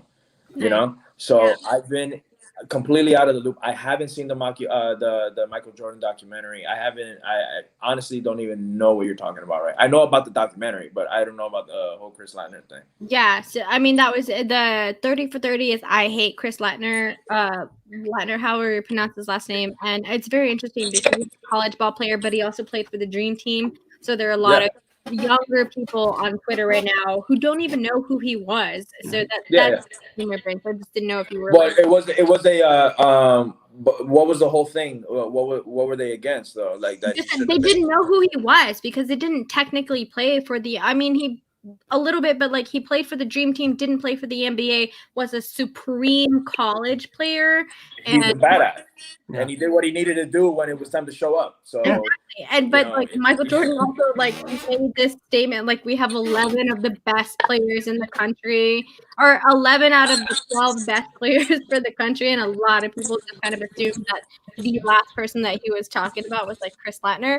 So that's the whole thing. So I just didn't know if you're in that conversation or not with No, not at all, to be honest with you. And not because I don't want to. Like I said, I haven't even sat down and see a movie in maybe 2 weeks, and I'm usually knocking them out super quick. Yeah. Obviously we had a lot of time off during this quarantine, but it was time for me to go back to work. And the last week for me has been nuts because of my kid's school. And not to put her business out there, but my ex was furloughed. So I took the responsibility with the kids while she was out there, applying for jobs and doing what she had to do with the whole unemployment thing. So the last week has been nuts, prepping to go back to work, prepping with the kids. So it's been crazy. My roommate's been watching it, but it's one of those things where I thought it was gonna be kind of in one shot. I even have ESPN Plus. And I just have it there on the queue, waiting for it to all finish so I can sit down and start it. It's great. Watch it. Makes sense. Watch it. Yeah. Okay, we did have, I think, actually 2 more questions popped in. So here we go. No problem. Are you into graffiti living in Miami? From D. Morgan. I appreciate the artwork. I'm not an artist myself, but I do love we have this city here called Wynwood, and they do art walks and the Wynwood walls. I actually have a buddy of mine that was a tattoo artist here. He did a couple of mine. He moved over there to Cali, and he does graffiti work over there in California. He actually was kicking it with Shia LaBeouf. Oh, Just walked into one of his things, and he's like, bro, smoked them out. It was great. Nice. So, but I do love art in itself, and we have a lot. We have this brewery here called Jake Wakefield, and all their art is all like stormtroopers and Yoda and a bunch of Star Wars stuff throughout. And my girlfriend, she does calligraphy, so she does a bunch of things. She like wedding invitations and when they're doing gender reveals and all that stuff. Right. So yeah, so artwork it's just and it's also one of like the elements of hip hop, graffiti, b-boy dancing, the mic, the whole thing. So what's not to appreciate, No, So definitely have a couple of friends that are into graffiti work. I got into a lot of underage delinquent things, tagging. Yeah, it's a lot. I bet as over here as everywhere pretty much, because I guarantee you New York it's the same. You're saying in Texas it's the same. Over here it's the same. The whole tagging and everything, it's a part of the city. It's part of what this city is. So absolutely. Yeah, totally, man. This whole stream tonight has like tugged at my hip hop heartstrings. So. Which is crazy because again, like I say, like I'm such a hip hop head, but I am more a metal head, which is insane. Like, if a lot of people get surprised when I tell them that I love metal more than I do love hip hop, to like get further into that, I don't like what hip hop has become. Like what it is now, it's not the same. Mumble rap is not good. Well, that's what I'm saying. And then you still have bands that are trying. Like you still have, again, your power trips. It's a perfect example of trying to they're still trying to make the type of music, really good music. Right. There's a lot of metal bands still try to stick to the roots. I feel like rap now they have no respect for the people that paved the way. Like you listen to I have a younger brother. My little brother's 17 years old, so he's into like these new rappers. So I know who Lil Yachty and Uzi and all these people are. But I find it disrespectful when they're like, "Oh, I think Big is boring or Tupac is boring." That's I don't know who they are. I can't even recite you a Biggie lyric. For me, that's mind blowing. Why are you in this culture if you're gonna bash the people that were originally in it? Like who paved the way? That helped pave the way for these specific younger people to be who they are, because a lot of these rappers and artists could not be who they were without a lot of discredit and discrimination towards them. All right. It's disrespectful. It really is disrespectful, and that's why I feel exactly like that about new. And don't get me wrong, there are some rappers that are new that I feel are great, and they're it's a craft of what they do. But for the majority, what they're playing, at least in the radio here, is trash, and that's why I feel like hip hop has fell off. And I feel like metal, for some reason, still kind of continues being the way that it does, and it's still it didn't really lose its footing, which I felt like hip hop did. So that's my whole logic behind it. As much as I love and adore hip hop, so much good stuff. We have touched on so many good things tonight, and a lot of things that have really pulled on me personally, especially Jader, you coming up into the Schmodown the way that you have. We are all here for the Schmodown.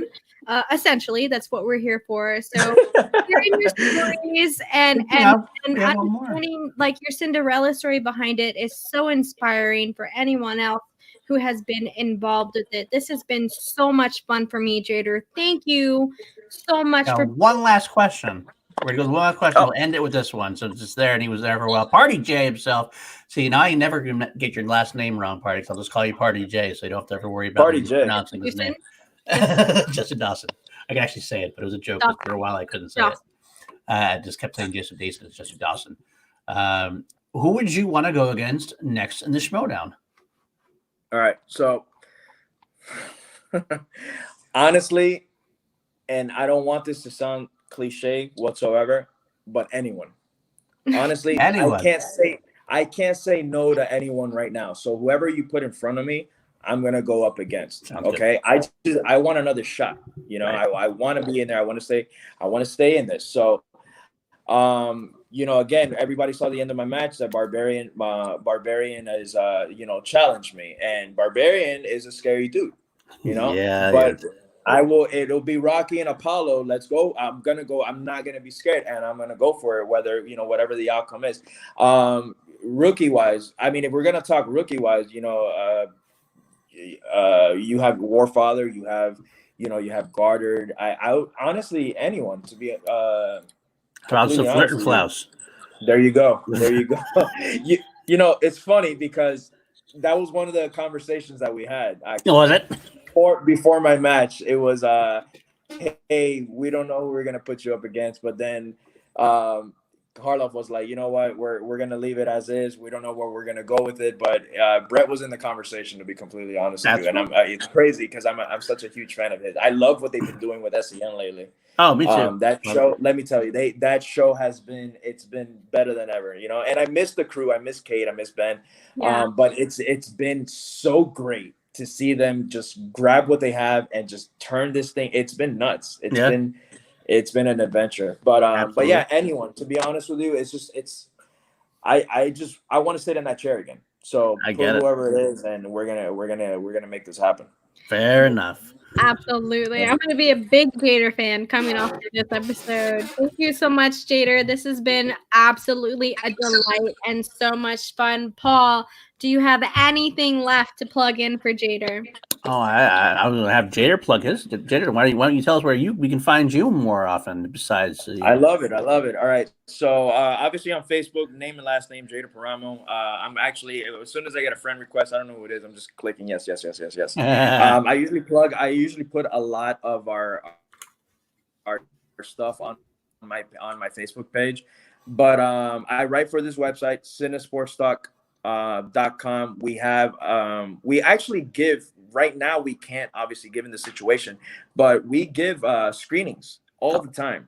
To whatever movie you guys want to see. It depends on the city. And we have cities throughout the United States. We have New York, we have Houston, we have San Diego, we have all of Florida, we have Atlanta. So we have a bunch of cities that we give tickets to movies to.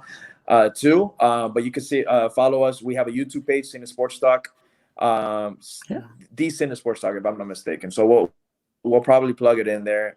Twitter, infamous J13. Instagram, infamous J13. But this has been real, guys. I had a blast, and I got to be at work at 7 in the morning, but this is totally worth it. Where's my heart, man? Where's my heart? So, Yeah. All right, Daddy. Anything I'm sorry. I got a new show. I always forget. I have a new show, the Jader and Kyle Show, guys. We have MCU. It's almost as long as this episode. It's 4.5 hours. I do have a podcast. We're on hiatus now. We're called The Nobodies. The Nobodies podcast. We'll be probably kicking it up very soon. Obviously, it's been crazy with these times. The movie news hasn't been really, crazy. Hasn't really been kicking. So that's why I started this Jader and Kyle show. But as soon as everything kicks up, just send me a friend request, man. Message me, whatever you guys want to do, and I'll share we can go on this journey together. Sounds good. We will make sure that we get it out. Thank you so much, Jader, for hanging out with us on this May the 4th. May the 4th be with you on this Monday. To everyone out there, thank you so much to everyone who has been hanging out with us inside of the chat and who has hung out with us throughout this entire time in the call to action stuff. I would like to plug one thing. If I can. I'm on Class Action this week. It's a show I do on Action Industries YouTube channel, on Ben Andrews' channel. Me and Richard Eric Jarvie do a show every week. This Sunday, a week from now, is live. We're going to go live late night, 11 p.m. Pacific, 10 p.m. Pacific, 1 a.m. Eastern Standard Time. And that's going to be myself, Jarvie, Maddie Kearns, and Mark Yodi Riley. And we're going to be ranking the live action Superman franchise. So I would look forward to that. Please stop by. I will be jumping on. Sweet. That's awesome. That is awesome. Yep, come in and check that out. Thank you all so much for everyone on the Call to Action channel, for my sweet love, Kelsey, in the back, for everyone at the C2A channel, for Jader, for Paul. We salute you. We thank you, and we will see you next Monday.